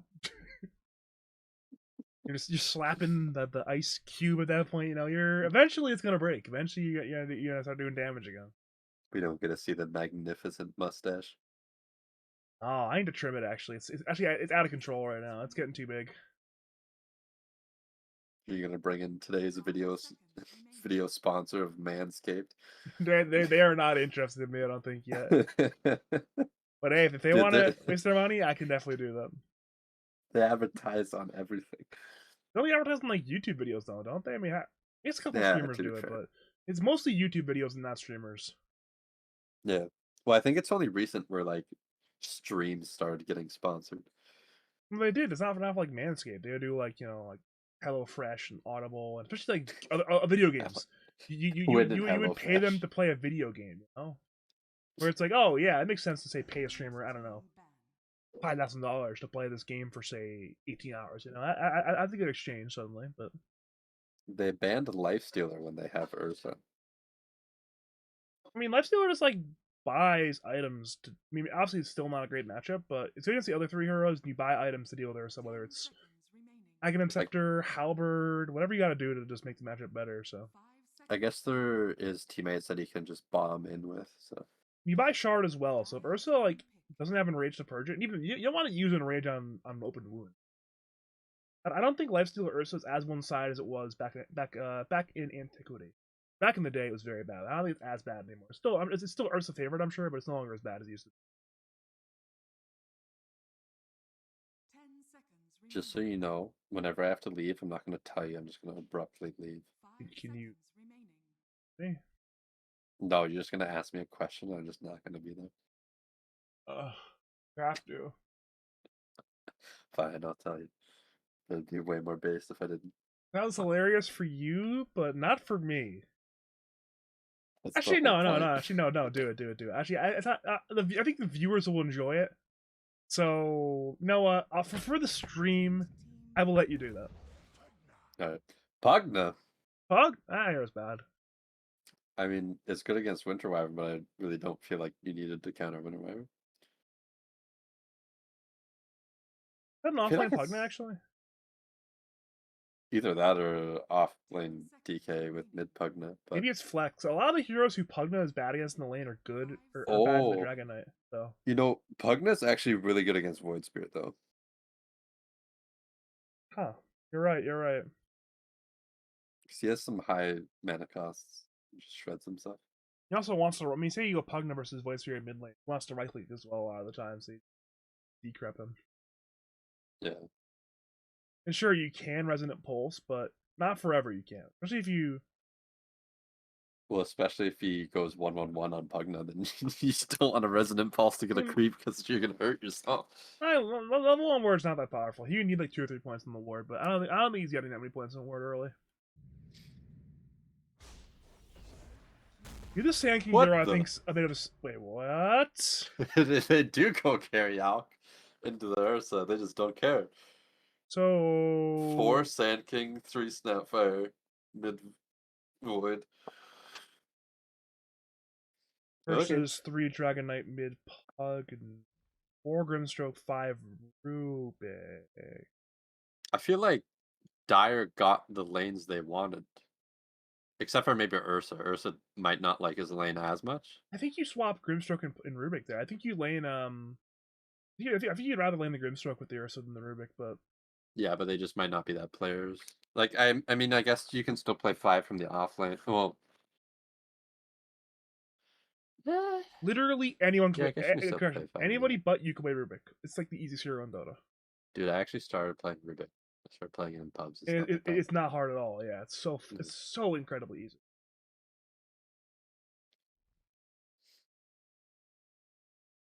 Well, I think this yeah, I went with the Bloosher draft last game and I was wrong. And you know what? I'm gonna go with the Bloosher draft again. I'm ready to be wrong again. No, I am too. I'm a believer in this Pugna. Uh, I played with MX Squire, so it's kind of I have to believe in it. Actually, Flying Nightmare is a good point in the chat, mentioning how your Nightmares over need a nullifier buy. You know who's great at buying nullifier? Alchemist. That's a Yeah, great but nullifier buyer. I guess it gives you armor against the Ursa, but other than that, it kind of feels bad. Like you want to build other items to deal with the Ursa. You You can don't want to have to always deal with the Pugna. you can go Radiant, disassemble Radiance into like Halberd plus nullifier. That's always an option. Oh, wait a minute. No, it is good against Ursa. Because you purge Fury swipes. That is not how that works. Does it not purge Fury swipes? No, because if you purge Overpower, which Oh, is sorry. nice. Yeah, over. That's what I meant. Whatever. Oh, okay. I fucking hate Ursa's ability names. I was confused. You made me confused. You don't play enough Ursa for me to trust you to know what the abilities do. Dude, I don't know what anything's called. Well, bottom lane, it's already Shane under attack. She might just be dead here.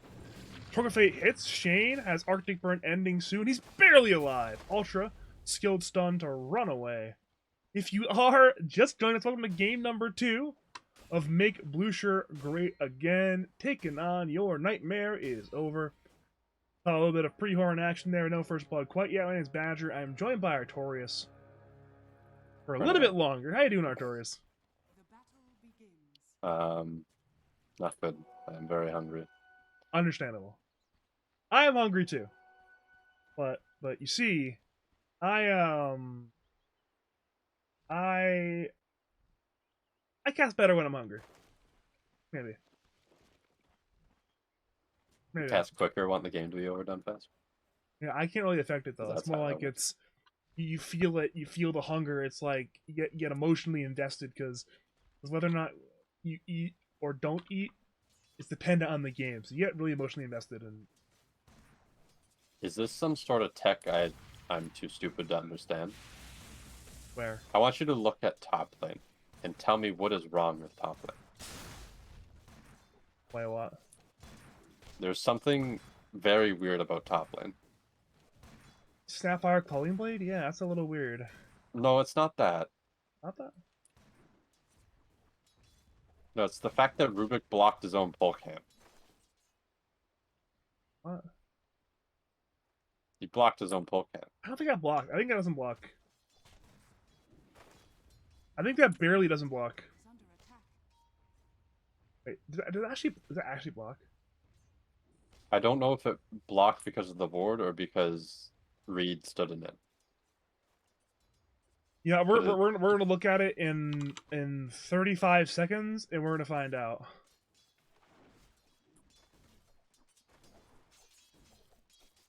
So it looks like it might block.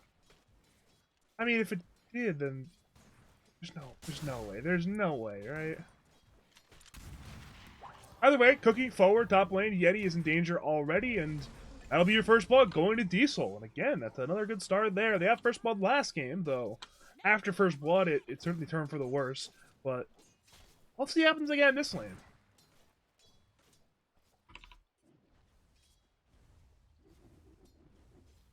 At this point, though, again, I'm looking at the camp, and it's not blocked. It is not blocked, Artorius. You see that? It is not blocked. It was definitely close. That would again. I get if you're playing. I get blocking the hard camp if you're say playing off lane, but blocking the easy camp if you're playing safe lane is like psychotic. Ultra Gunner's dead. He's on the run right now. It's gonna require some big jukes, but with that stroke of fate, it will be a kill. Sure, Pistia wanted that one, but again, it's better to secure the kill than to let the kill get away, I suppose. So, 1-1 kill score so far. Both carries have died. You know, mid lane, Rice Boy is having a good time right now. He's having a real good time right now. My God, he's owning his mid lane. I mean, he's getting a lot of damage, but it's even on last hits and denies. Yes, but Rice Boy can play up right now. DKPs, be careful. Rice Boys can get like this wave branch for free. So last for DKP. Good aggroing there. I mean, he's a little bit I guess you have this. You guess you have the sense, right, where sure you're getting a lot of last hits on DKMP, but if you have to buy more regen, you're not gonna have as much farm. A little bit of brawling top lane, by the way, but nobody's dead. Nobody is dead top lane. Just a little bit of brawling. No harm, no foul. Everybody's A-okay. DKMP had to run all the way to the bounty rune in the dire jungle. Oh, Yeti. He's not. Again, he's there. He didn't even lower. He's still not dead. He's getting even lower. This rate, though, is going to be some more. Oh, uphill mischance from Rice Boy. That would have been a courier kill, but alas, poor high ground mischance. Over to top lane, the dive continues. Cookie available for Diesel. Yeti goes forward. Diesel disengages. There we go. That'll be the end of the fight for now, but Yeti's be a little bit careful. Cookie, still dangerous. Burrow forward. Scattered last hits. Yeti's 1/4 HP. Still not dead. Meanwhile, bottom lane. It's a run at Ultra Gunner. Pistia uses his stick. Ultra is juking in the trees. Pistia wants the stun. Concoction is being channeled. Pistia will get stunned here, and Ultra has the acid spray on top of that one. But with that breathe fire, will be a death on Ultra Gunner.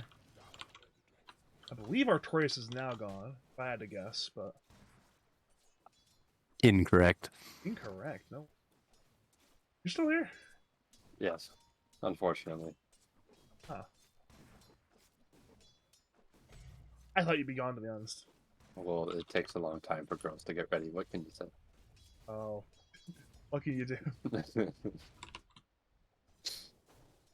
Well, we do have a little bit of trading again in the bottom lane. Multiple 1v1s going on. It's Ultra Pistia, Visions, aka Shane, versus Bunions, but again, Bunions who's in a little bit of danger. Concoction is available for Ultra, but no commitment to that one. Simply the walk away by Bunions. Meanwhile, top lane, the dive continues. Lift on Diesel into that T1 tower. He's low, but not quite dead yet. Instead, it's Reed who's being run at. Sentry Ward saw him in the sandstorm. Reed knew it, and now he's running, but he's fast. Therefore, he will live. Man, Pishta is just owning this lane. He has 12 denies. Like, he is taking full advantage of the fact that they have a weak lane. Like, Alchemist Winter Wyvern, that's just sad. What do you do? You play Dragon Knight off lane, it's very easy to walk up, stun the carry, and just deny creeps. It's incredibly easy. Oh, DKB lost the regen rune. He's forced to step away. Bunions denying the rune. Not a fun time for DKMP. He'll have to probably go to the fountain soon at this rate, because the bounties are being taken. One of them being grabbed by Bunions. I think the other one will be gone as well pretty soon. Man, Rice Boy needs to, like, kiss buying onions for, like, by a mistake after this game. And, well, the series in general, he's just been owning the mid lane by denying these runes both games.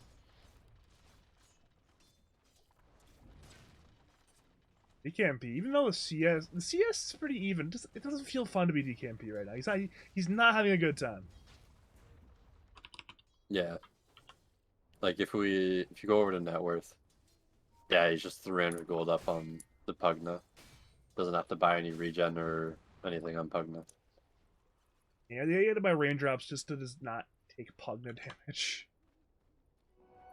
Well, he still got the bounty rune in the dire jungle, actually. That's important. Surprised that nobody grabbed that, but it was not grabbed. I feel like the Rubik can't leave lane for this Ursa. That's fair. Ursa needs protection. So. Burrow into Cookie. It's Ursa in danger, but again, he has the magic wand. It's Reed now tanking tower. Reed will walk away. Meanwhile, mid lane again, it's DKMP using those raindrops passively to survive, tank the damage. He's nearly dead again after that life drain damage. So Rice Blade might just hit the tower now. Again, I'm a little scared that multiple actions. Oh, Cookie, top lane, into the burrow. Overpower the turn. Reed is dead, and Patience is still alive. The bait on in, and now it's Diesel. He's forced to TP. He'll TP all the way to the fountain, so no death given. But again, one hero dead, one vacates the lane by a TP to fountain. That's big win there for Yeti and Patience, and they needed that win. Yeah, it's starting to look rough again. You have the arcane boots on the Pugna, so you can just spam this tower down now. You have nobody in the top lane. Both with it. Well, Sand King has a TP, but he's walking. Diesel had to teleport all the way back, so the Ursa has a free lane. Then in the bot lane, you have 6 on Dragon Knight and Meteor Hammer. Sure, you have a Wyvern, but they're only level 4 right now, so they only have level 2 Splinter Blast. Not much you can do to stop it. Oh, Reed has arrived. Perhaps a bit of a wraparound gank is in the card. Step forward into Burrow, into Remnant. Rice Boy is dropping. Has a magic wand. He's trying to life drain on up. There's not enough regen in the world. Over to the bottom lane. It will be a trade. Ultra goes down to Bunions plus Pistia. So again, Ultra, he is not having a good game right now on the Alchemist. Yeah, he came up and it looked like he wanted to farm the big wave and defend his tower, but Dragon Tail into Inkswell, and he's not level 6 yet, so he just died. Throwing that Meteor Hammer is not going to be any more fun. Speaking of Meteor Hammer, there's a lot of Meteor Hammers. There's already going to be one on Dragon Knight. That actually it? Is it only the one on Dragon Knight this game? You know, we had Honor last game. Neither one of us bought Meteor Hammer in our series. This is true. This is true. Patience died top lane, by the way. Bit of a dive, but again, it's over to mid lane where the fun is happening. Rice Boy's on the run. Kisses are on the way. He's juking out the kisses, but there's a few too many globules. Rice Boy dies there on Pugna. Again, it's a lot of effort from supports to ruin Rice Boy's game. Over to mid lane, it's Bunyan, speaking of supports. It's Bunyan's dead, so 2 kills for the side of Your Nightmare is over. And again, we saw one rotation from the support Sand King, or from the off lane Snapfire. Both just to make Rice Boy's game worse, and in that goal they have succeeded. He's died twice now. Yeah, but that tower is dead, so he does feed twice, which is not good for his game. It does let DKMP end up recovering from that lane a little bit, but that tower is almost dead now. And it is dead. They'll get denied at the very least. Over to top lane, that's where the fun's going on, right? Ooh. Oh, Yeti. Yeah, good TP, good TP. Meanwhile, mid lane, Shane is under what would have been a tier 1 tower. It's now simply a pile of rubble, and a dead Wyvern corpse will join the rubble. One more Radiant side death over there, but again, it will be Shane effectively for that T1 top lane.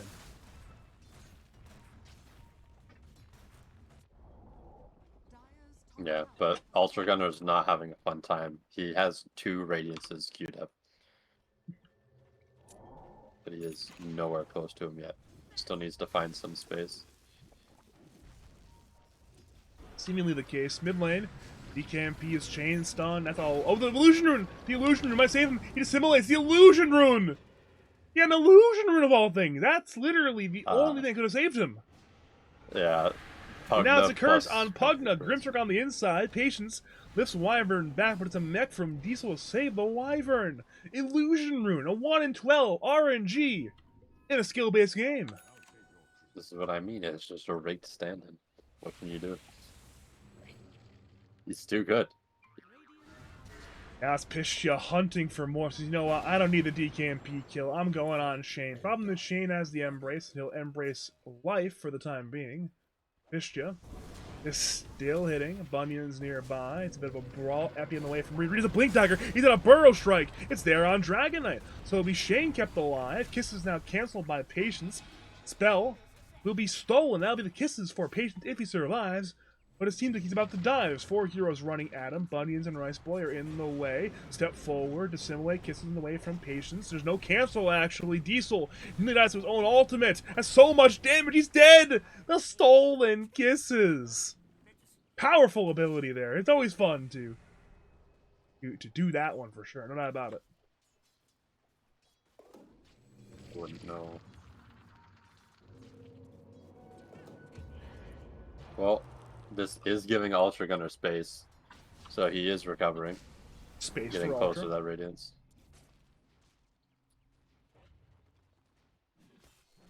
And he's getting close to the relic. I mean, it was reduced in cost last patch, so we're getting close. Looks like Shane's in trouble. Yeah, you have to stack, and the only thing you'll be stacking is I guess death. I don't know, stacking up deaths. So yeah, one more death there on the Winter Wyvern. But again, it's space. You consider that a space death for sure. I mean, we've all been there. I don't think that was a space death. It was a space death. I mean, he was in his jungle, being run at by 3 heroes. If it was not him, it would be his teammates. Space stuff. He was too close to a tower. You got to die on like the opposite side of your jungle. That's a lot of distance, bro. That's like 2,000 units, something like that. I don't know. That's a lot of units. Well, Ultra Gunner, he's the new targets. Taking a lot of damage, but not enough for the kill. Soulbind was committed for good measure, but again, just a walk away play there from Ultra to escape that gank. It was only Rice Boy and Bunions, which is a little bit too short on damage. As a result, no kill.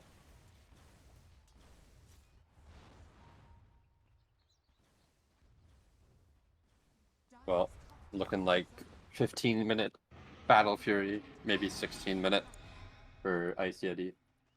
And Radiance is going to be about 2 minutes away.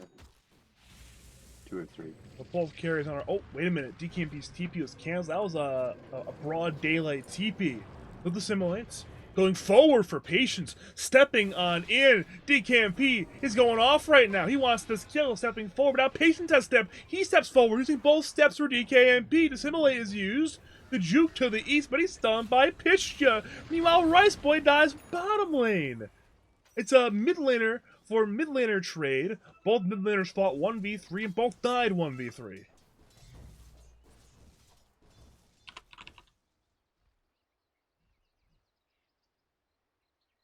Yeah, I mean, it's just classic. You end up chasing somebody, and then the player who's not chasing ends up being out of position because he no longer has allies around him.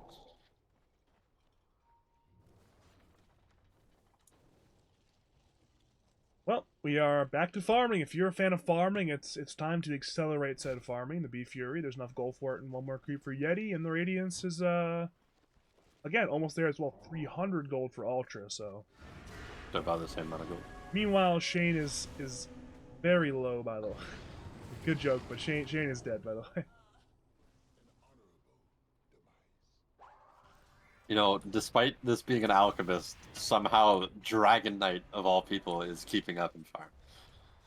Yeah, so this fantastic lane. I mean, there's a direct correlation between Dragon Knight having this much gold and Alc having this little gold. And that's Pistia just dominating this lane.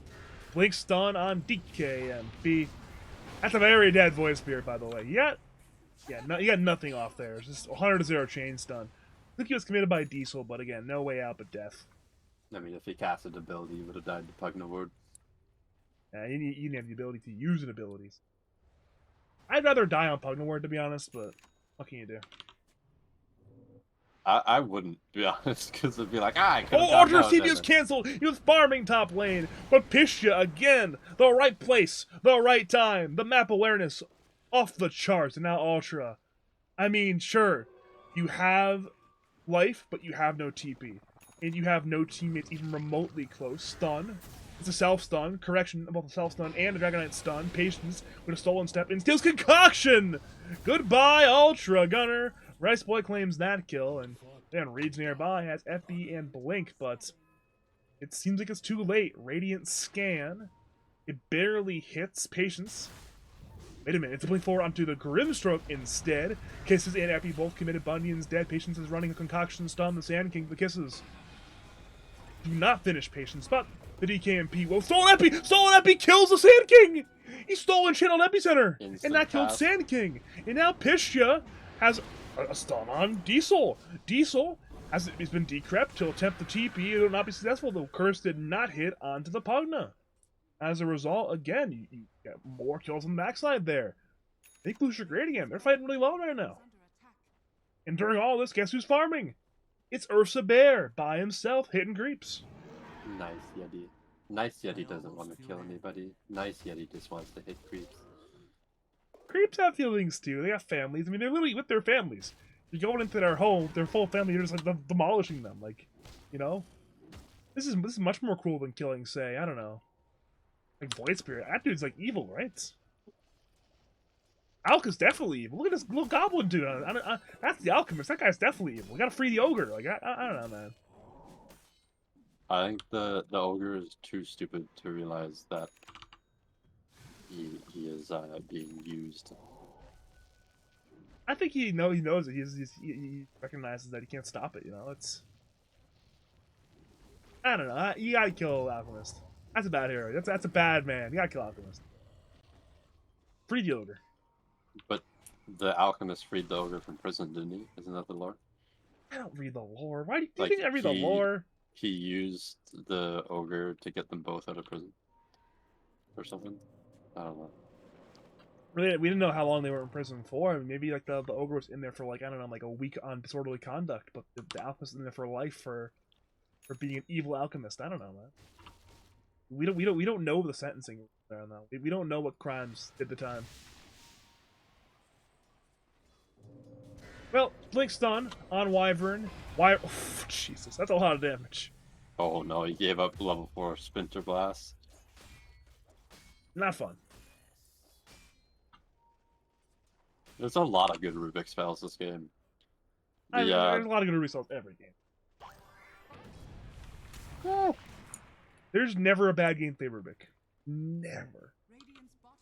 I mean, there's certain heroes that you don't want to steal any spells from, like Earth Spirit and shit. How often are 5 of those heroes in one game? It's very, very rare. If not literally never. Yeah. One good thing though is the Rubik hasn't managed to get Burrow Strike yet, because that would be catastrophic. I agree. I agree. Well, seems like we're back to farming for a little bit longer, but make Bloosher great again. They are much more interested in fighting than farming. They see Reed. Correction, they know Reed's there. They don't know exactly where he is, but he can only be in like this part of the circle, so he can't be that far, you know. They'll find Wyvern instead. Shane was trying to put up a ward or a D ward, I'm assuming, and he got punished. Meanwhile, Yeti blinks in for Diesel. Diesel has 1/3 HP. FP comes in from Reed, burrowing onto Rice Boy is the target, and Rice Boy is dead. Now Pistia is going to die as well. Kisses are flying, and Pistia is not tanky enough. That's 2 cores dead. That's a big loss for the Dire side. I feel like that was a little bit of miscommunication. I said he jumped in, then realized, nah, this is a bad idea. There's a Sand King right there. Don't really want to be here. And his team just kind of was like, yeah, let's go in. And it's like, okay, well, now you don't have an Ursa just deleting anybody, so.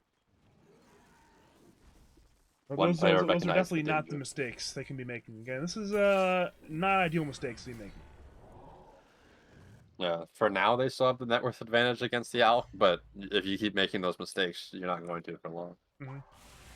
Yeah, it's about a 1900, 2000 net worth lead right now, which again is actually better than it appears, because again it's you're counting the inflated alchemist gold, which is at minimum 2,000 gold, if not more than that, relative to Ursa. So it's. I mean, he only has 600 GPM right now on Alk, 513 on Ursa. So. Oh, I can tell stun. It's Shane. He has tanked the gank. Ultra Gunner will run away, and again, it's gonna be a lot of dying in this game for Shane. It's his 6th death of the game, and I mean he's in for a lot more deaths, I think. Yeah. Especially because he doesn't really have any items right now to do anything with. Like, even in these team fights, if he gets found, he's just going to die. He doesn't have a Force Staff, doesn't have a Blink, no Glimmer Cape, nothing. And that's when you know it's time to accept your death. It's time to die.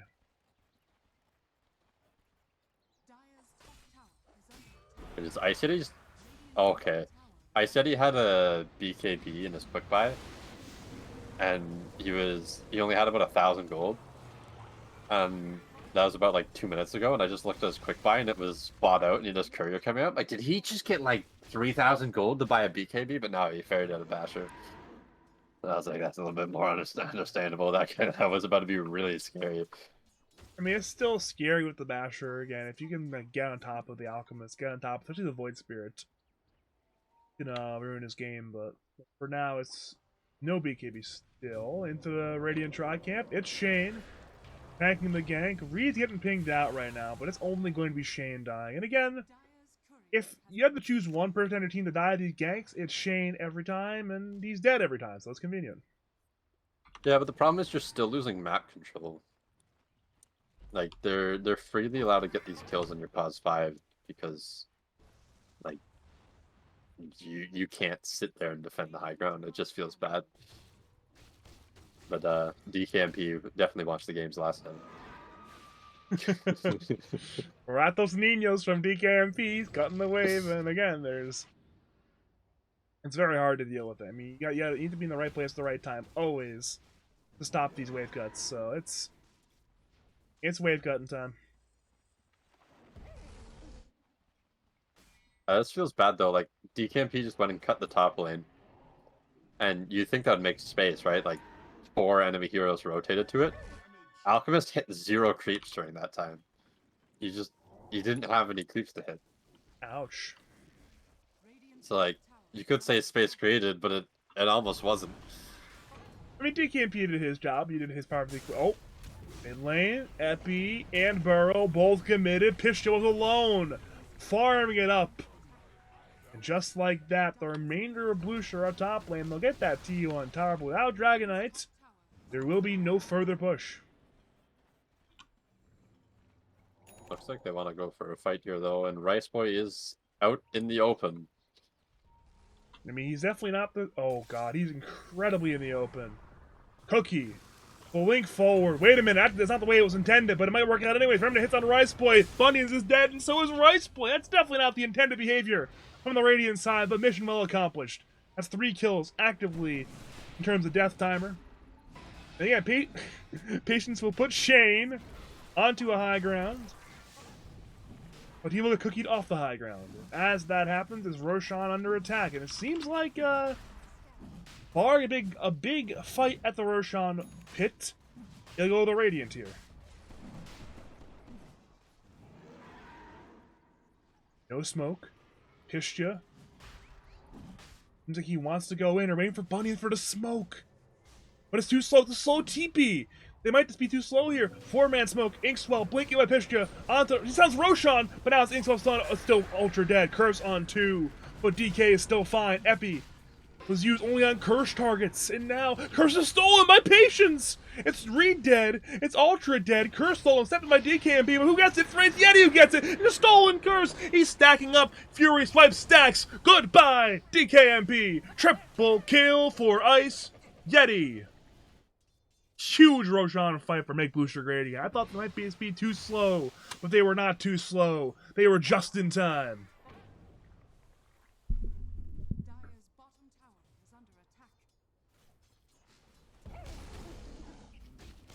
Artorius is left, by the way. How does he go? I was gonna give up any time, but I was like, hey, he should be saying words right now, alright? I'm like, oh, he's gone. I see. Regardless, big win. 2 lives on Ursa, not the way you normally get the Roshan. Wait, he just tosses in the Alchemist. There's an Epi and a Burrow combination on 2. It's Pugna and Ursa, both very low. Ursa will lose 1 life under the tower as Pugna's getting run down by Alchemist. The Radiance damage might be enough. Rice Boy, no, he's too fast. Ultra is stunned. Meanwhile, it's Yeti under the tower. Chain stun, couldn't even BKB in time. Back to Ultra. He's dead. So it's both carries dead, both completely isolated and alone. That's your 1-for-1. Certainly an odd 1-for-1. And wait, we're going for more. A Burrow, a step in. Rice Boy is not tanky enough. Soulbind will be there on Void Spirit and Sand King into the Meteor Hammer. Greed is the trades for Rice Boy, but again, it is that 2 for 2, and it's a 2 for 2 you're very content with. If you are the Radiant side, you bring down the carry twice at that, and you bring down the middle laner, just for your carry and support.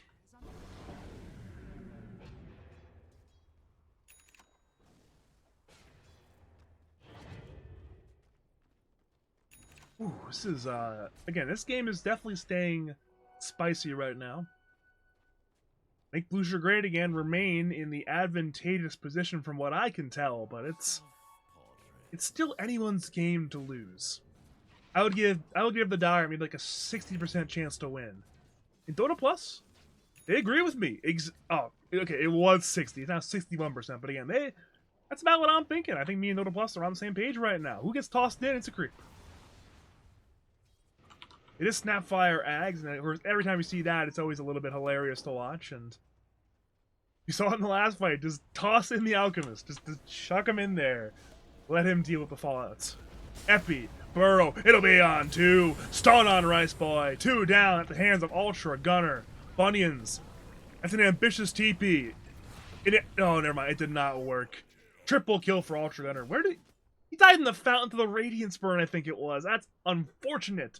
For Bunions. Let's see interactions on that one, but again, 3 deaths. Triple kill for Ultra Gunner.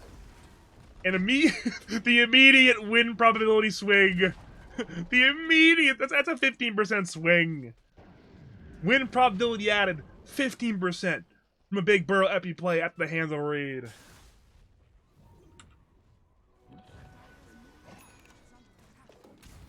Oh boy.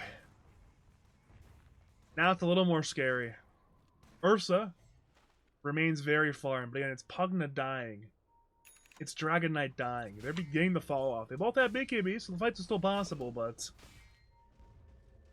man, the gold, it's never fun. It's never fun to lose that much gold.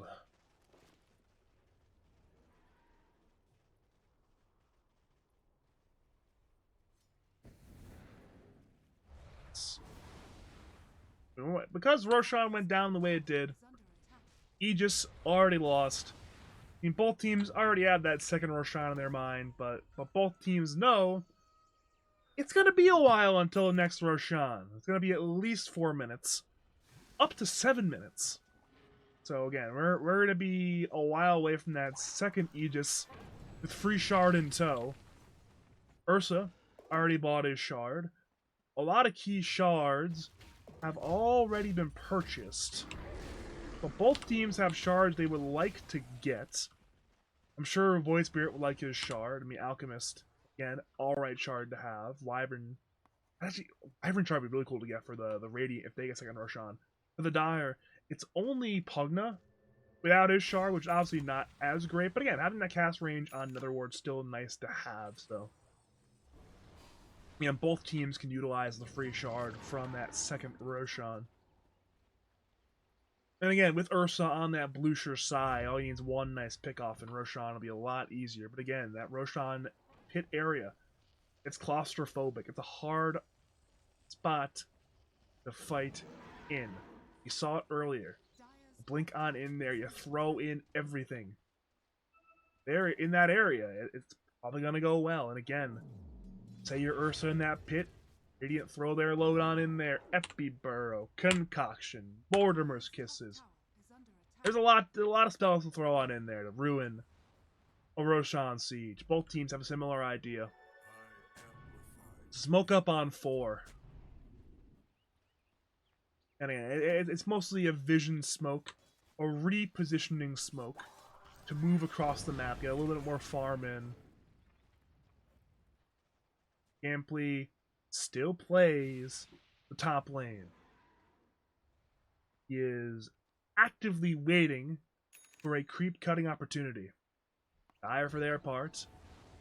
Radiant Tri-Camp, looking at their vision, they have not placed too much yet, but they can place it to protect this area. They have the one ward here. And if we have one more ward in the area, then it's certainly going to be oh! Ooh! Good attempt to go on DKMP, but again, DKMP a little bit too fast. Slightly too fast there.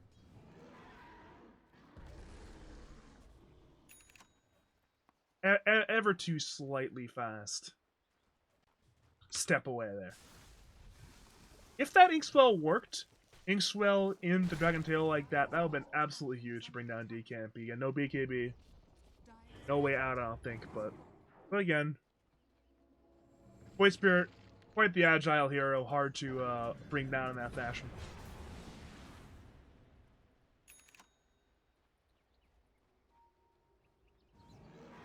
See a Blink Dagger on Rice Boy. I actually like that. Again, Rice Boy, he got some faster reactions. So being able to blink away from the everything evolved should be nice.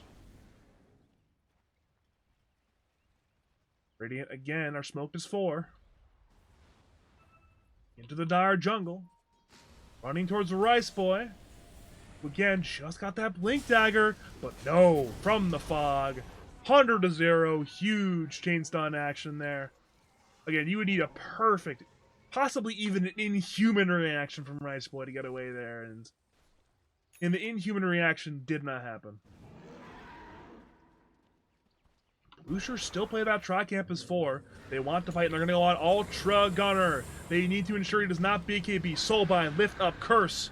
Used to disrupt the fight, allowing Ultra to BKB and get Concoction off. Yeti's trying to run this man down right now. Yeti is being cut around with a Remnant, and Ultra actually gets away. DKMP is stunned, but the Radiant stun harder. Yeti is dead. Pistia is dead. The supports are already dead. They died a long time ago. That's a full 5-man wipe. And that second Roshan, it's going to be a lot easier than the first one. That's for damn sure. No 4-man smoke gank this time. Simply dead dire heroes.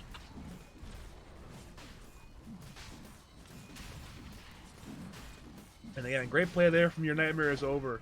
It's one of those plays where you get a little bit of lead, you grab more. You get that one pick off on Rice Boy, you parlay it into a full 5-man wipe. You parlay that into Roshan. You get a Shard on Ultra Gunner. You get the Aegis on Ultra Gunner. I think if you're Shane, you're pretty sad with where the Shard went. I think you have to save that money, but again, it will be to Ultra Gunner, much like last game. All in on the carry.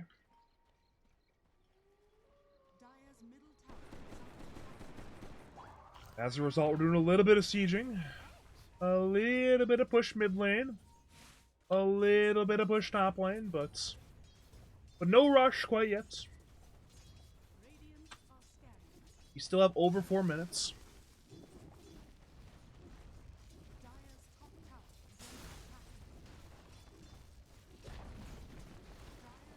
I'm looking at the items. Radiant still have plenty of slots to fill out, either with just items, period, or with upgrades to the items. Dire, for their part, they're just not progressing too much item-wise. Rice Boy has literally bought a Blink Dagger in that BKB over a long time now. Pistia, again, similar story. It's been mostly that BKB and point booster over the last while now. Supports, they've got nothing. Yeti is the one hero who's really farming a decent bit, but again, he is, at this point, eclipsed by the Alchemist. Alchemist is simply too fast of a farmer, so he's going to go for that MKB on the Ursa, and perhaps that'll be what he needs to man fight and just stick on the Ultra Gunner Alk. Just that evasion piercing effect on top of that mixed damage type, which might come in handy. I mean, it's a lot of armor, so you throw in that MKB proccing, which is magical damage. That might be enough of a mix-up to deal with Ultra.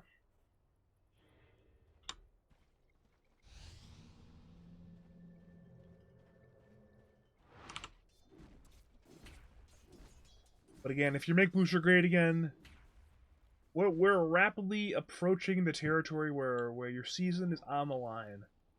Again, you lose this game, you are 2-6. You do not want to be 2-6. Again, it's certainly plenty of time to turn your season around, go on a win streak, but from 2-6, you are deep in the hole. You need to go, like better than 500 to even make it into the playoffs at that point. So, it's certainly time to perhaps spark the comeback, get into last season form. What better time than now? Back, not quite fully against the wall yet, but the back is getting close to the wall. We're approaching that wall. We're in like that sort of like seated against the wall exercise. Your thighs are burning, your calves are starting to burn, but the burn is good if you could turn that into a comeback. Not sure where I was going with that analogy. Still, patience from your nightmare is over, but perhaps too much patience. We've already wasted 2/3 of the Aegis timer. Sure, we have gotten 2 tier 2 towers, but there hasn't even been a tempt high ground quite yet. Speaking of patience, he is sitting mid lane, part of the make Bloosher great again defense. He has a stolen acid spray. Certainly helpful for the D push.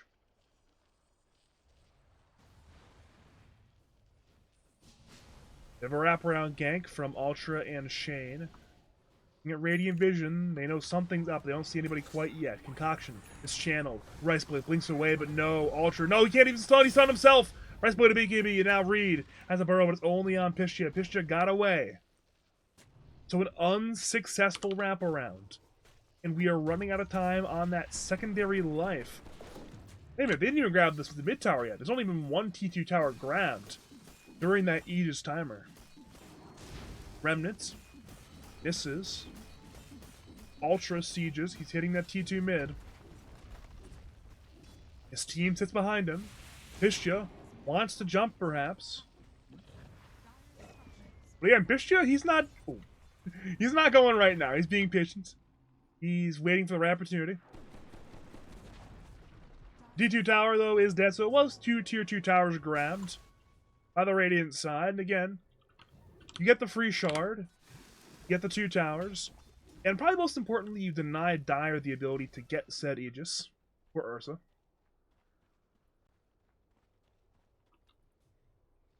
But at this point, we are back to farming.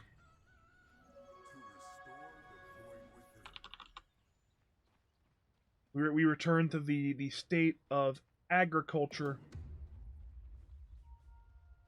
Maybe Dire will smoke. They do have a smoke on Patience. So yeah, they're dewarding as if they're going to smoke. If Radiants have been paying attention, they will see the Dire positioning is very grouped. They saw 4 on that ward that was dewarded. But it seems like they might get caught anyways. Or perhaps maybe Shane will get caught. Never mind, everyone's running away in the correct direction. Other than Ultra Gunner, the one man you can't have die. Pistia blinks forward, but Ultra, is that a blink? He can still BKB. But no, he didn't BKB. It's a curse on 2 into the Epi Burrow combination. A bait by Ultra into a concoction. Missile Blade on Rice Boy gets demolished. And Ultra's still half HP. Soulbind comes forward, linking Alchemist to Void Spirit, meaning that Alchemist actually dies at the Ursa there, and now DKB's bashed on down. It's a 2-core for 1-core exchange. And the remainder of the Nightmare side wants to avoid a further Nightmare. They're scattering away.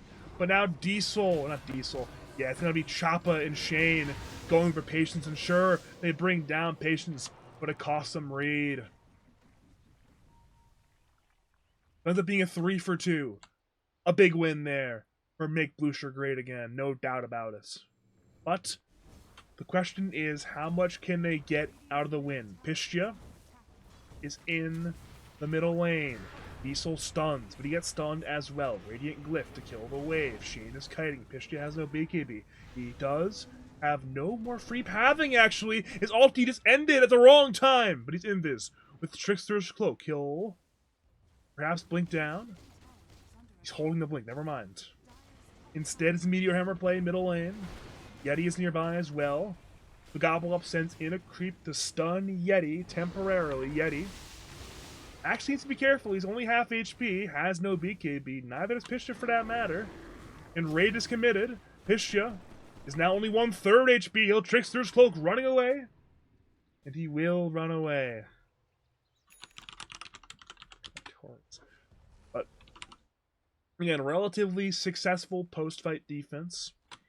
You lose Alk, you lose Sand King, you lose Void Spirit, 3 very important defense heroes. You use no buybacks, and you only get your tower somewhat damaged. It's still here. It's not dead yet.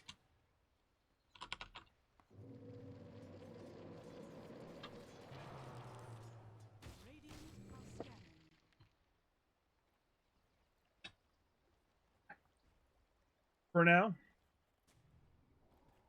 we are beginning to group on the Radiant side. Shane has a smoke. Reed has no smokes. Perhaps it will be the last smoke committed. Yeah, it will be the last smoke committed to from the Your Nightmare is Over side. Interesting burrow from Reed. Here we go. 5-man smoke. Dire see nothing. But they have not seen Radiant heroes in a very, very long time. Radiants, for their part, sweep through the Dire side jungle, west to east. They're looking for these Bloosher heroes, who are currently playing mid. With the exception of Yeti, who is bottom.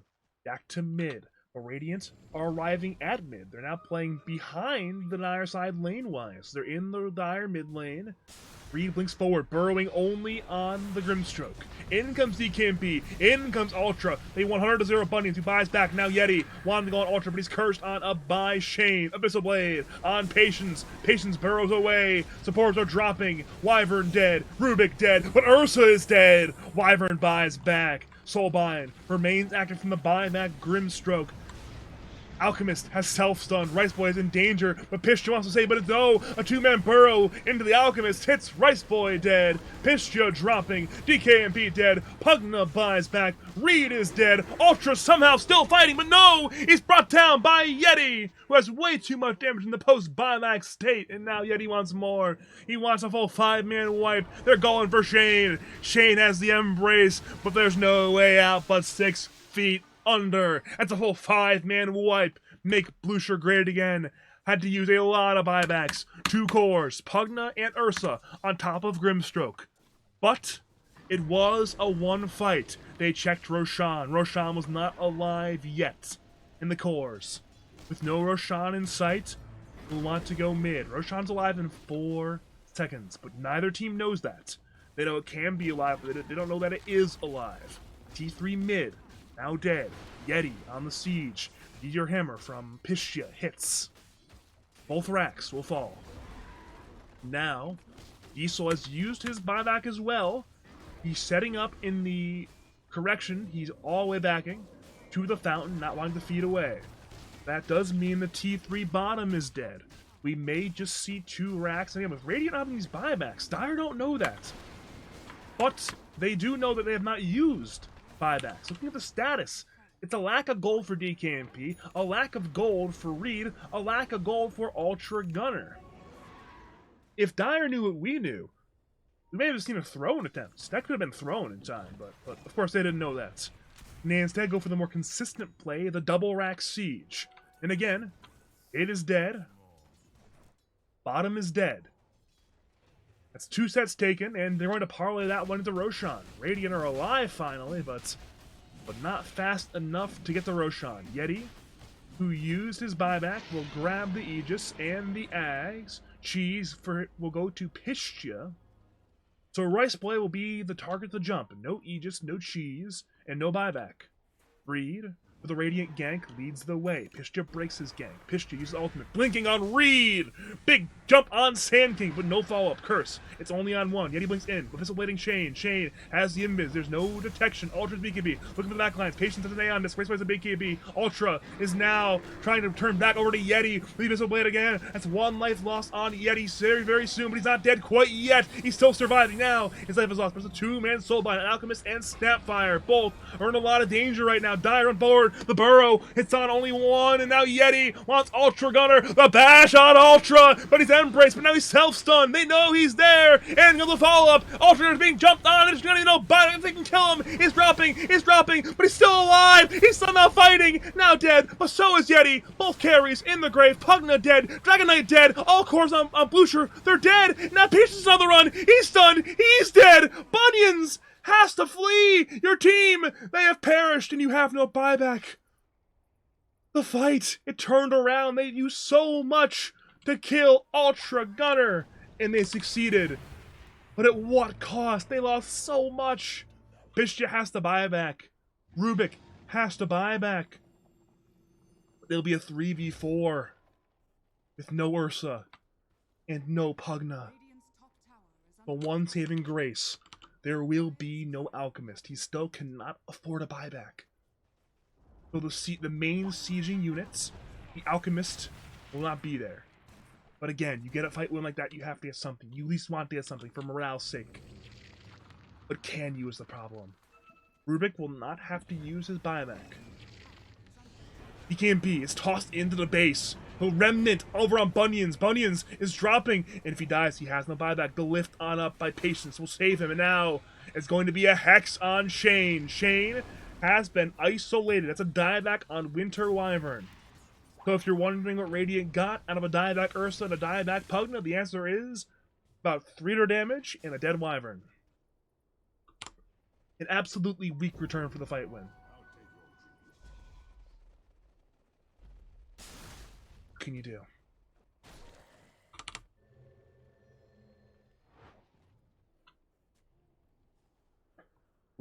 That means that this game continues in a relatively similar state. We are not anywhere near done yet, I don't think. Sure, both teams are one fight away from taking it, but neither team wants to give it up quite yet. If we look at the graph, there is some ups and downs going on right now. It's constant up and down action. Win probability, it's currently in favor of the side of your Nightmare is over, but it's only a 59% chance. The Gold and XP, both in their favor, but by a very minor margin for this stage of the game. And especially with an Alchemist on the team. Alchemist, actually less farm than Ursa. I don't think, has he given any Ags away yet, actually? I don't think he has. Yeah. So it's no Ags given away. He just straight up has less money than Yeti. Yeti has outfarmed the Ultra Gunner Alchemist. Impressive feat.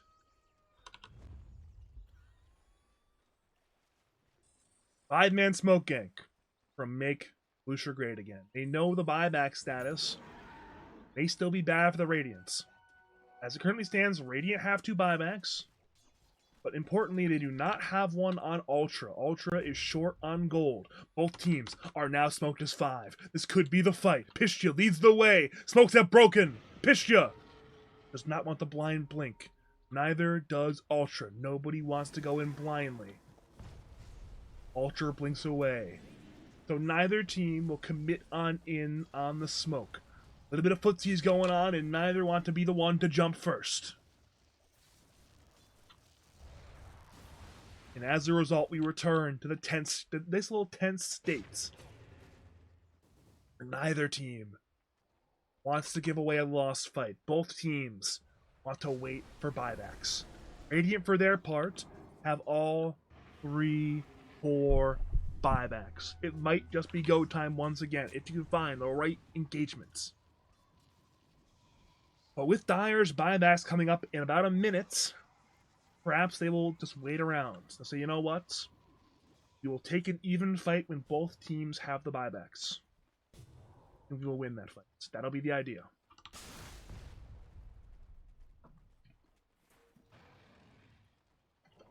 Dire's vision gives a lot of information away. They know where Radiant have moved. And they know Radiant are split, actually. They see 1 mid. They see 2 running top. If they can punish with that vision, it will be massive. There's no travels on DKMP. If Dire ping that out, they know this will be a 5v4 fight top lane. If they can find anybody, it's a good fight at this point. They know they have the numbers. Grimstroke can TP nearby. Void Spirit simply cannot. Correction. DKMP recognizes that exact situation and he buys travels instantly. Like, wait a minute. What if a fight happens right here? I need to be here. That's more important than my buyback. He has both, actually. Never mind, he still has both. He's good. Not quite sure where to take all his money from, but he's got a lot of it. Regardless, here we go. TP away by Diesel. Dire jump in. Pistia wants anything, but the TPs are away just in time.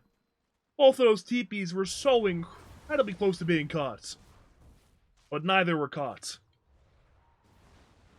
A missed opportunity for Bloosher.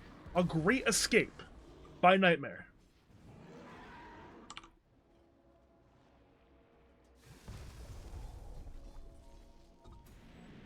Top lane. Shane, if he escapes. If he actually escapes, he actually escapes. That is illegal behavior from Shane. But he was not punished. Absolutely illegal behavior.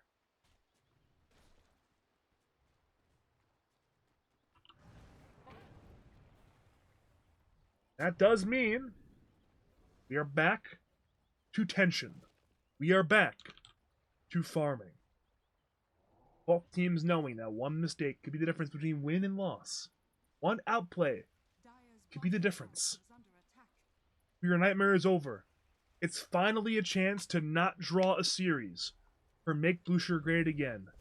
It's a must-needed win to start turning their season around.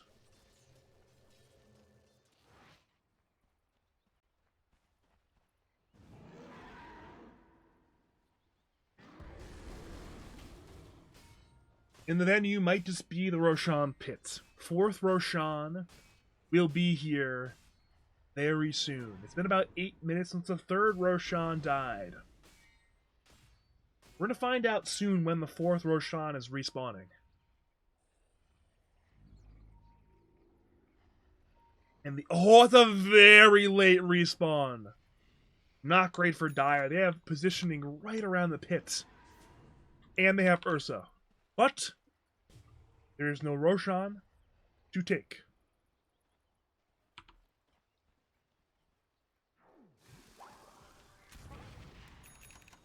I'm going to jinx it by saying it, but we are getting close to tier 5 neutral items. A mere 5 minutes away. And usually when I mention tier 5 neutrals, the game ends before they come out. But at the rate this game is going, at the pace this game has right now, we might see it.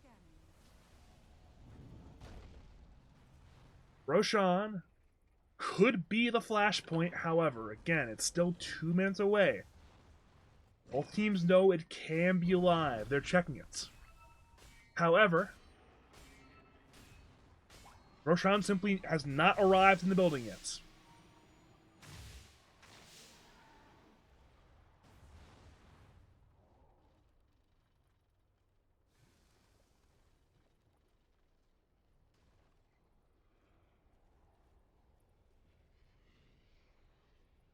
Pistia quite literally sits in the Roshan pit. He's thinking what I'm thinking. It's all about Roshan.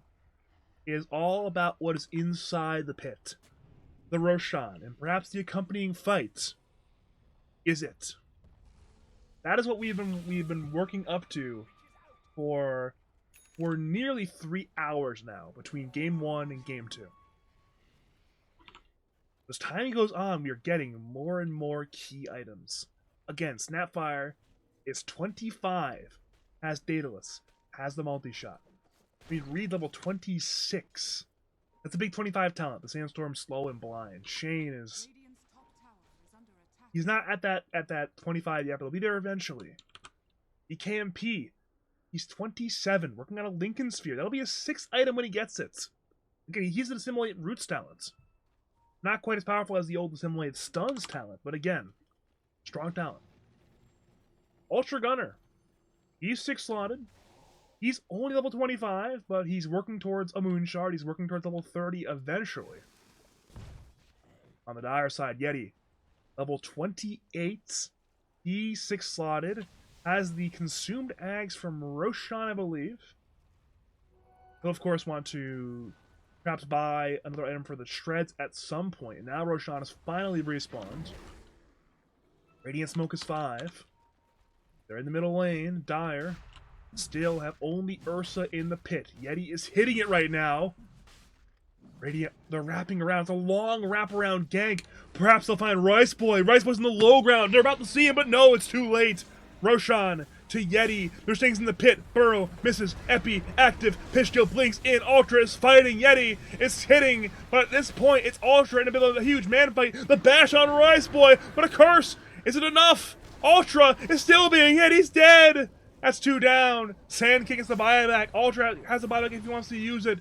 It's time to get her away. DK and TP'd away, but it's a bash on Diesel. Diesel is dead. Instantly buying back. So it's 2 buybacks used. 2 more. Oh, actually, DK didn't TP away. He died. That's why he wasn't there anymore, because he died. So it's 4 dead, 2 buying back, 2 with the buyback. But again, all of Roshan's goodies going to make Bloosher great again. Aegis on Ursa. A cheese to Pugna. There's still a cheese on Dragon Knights. Where do the Ags even go? I have no idea at this point. Was it Grimstroke? Was it Rubik? I have no idea. Pistol blinks in. It's a dieback if he dies. It's a dieback if he dies. They're locking him down. He's locked down. That's a dieback on Reed. Void Spirit, Alchemist. They both used their buyback, but now they're fighting 4v5. At this stage of the game, there is no margin for errors. You are down 2 racks, and you take the fight down 1 hero. Where did the Ags go? Was it Pugna? It had to have been Pugna. Yeah, because Rubik, yeah, that is his own Ags, okay.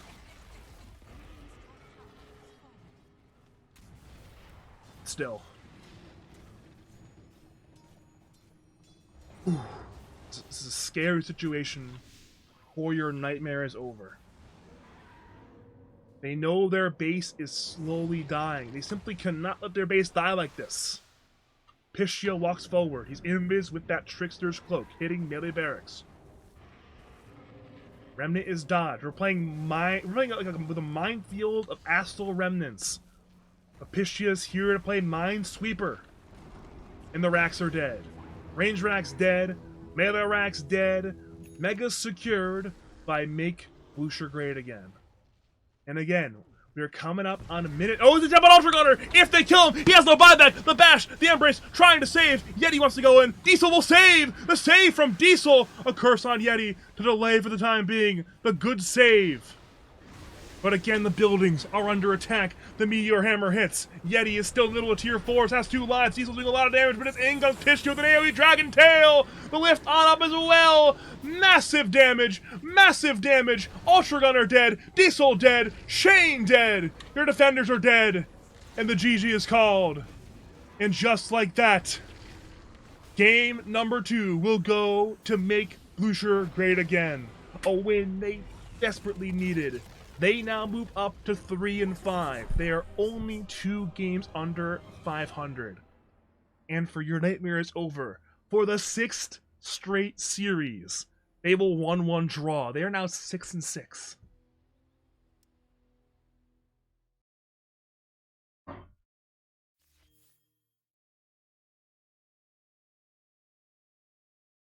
You know, it's funny. It's funny I mentioned tier 5 items, right? I mentioned tier 5 items, right? And I knew that when I mentioned tier 5 items, that I would not see them. It's the classic commentator jinx. Whenever you mention tier 5 items, you never get them. And again, even though the game got to minute 60, no time for tier 5s. Make Bloosher great again, they did not want to add more variance into the game. Because tier 5 neutrals add a lot of variance. They say, you know what? No variance. We're going to end the video game right here, right now. We want the 1-1.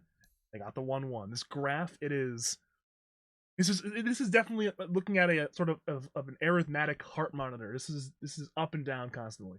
Up and down action. I mean, this is a incredible game 2. Again, we had a pretty incredible game 1, but game 2 was even better.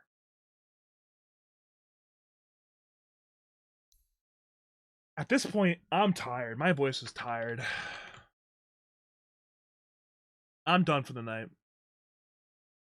I can do no longer. Thanks for Artorius for joining for like a game and a third, I guess. Better than nothing. Of course, thanks to the viewers for tuning on in for some 1-1 draw between Your Nightmare is Over and Make Bloosher great again in Season 12 group stage of LAN, some group mini action. I'll be back sometime, I'm sure. I don't know when exactly, but some point. Whether it's casting Dota or playing Dota or whatever I do at this point. So yeah. That is it. That is the 1-1 draw. How to cast your games, cast your tournaments, especially if you're like a pro TL looking to hire an admin or commentator, hit me up on Twitter, twitter.com/BadgerDota2, or over on Discord, badge number 5713. Yeah, that is gonna be it for me. I'm gonna go raid somebody, I am sure. As always, thank you for watching and have a great night.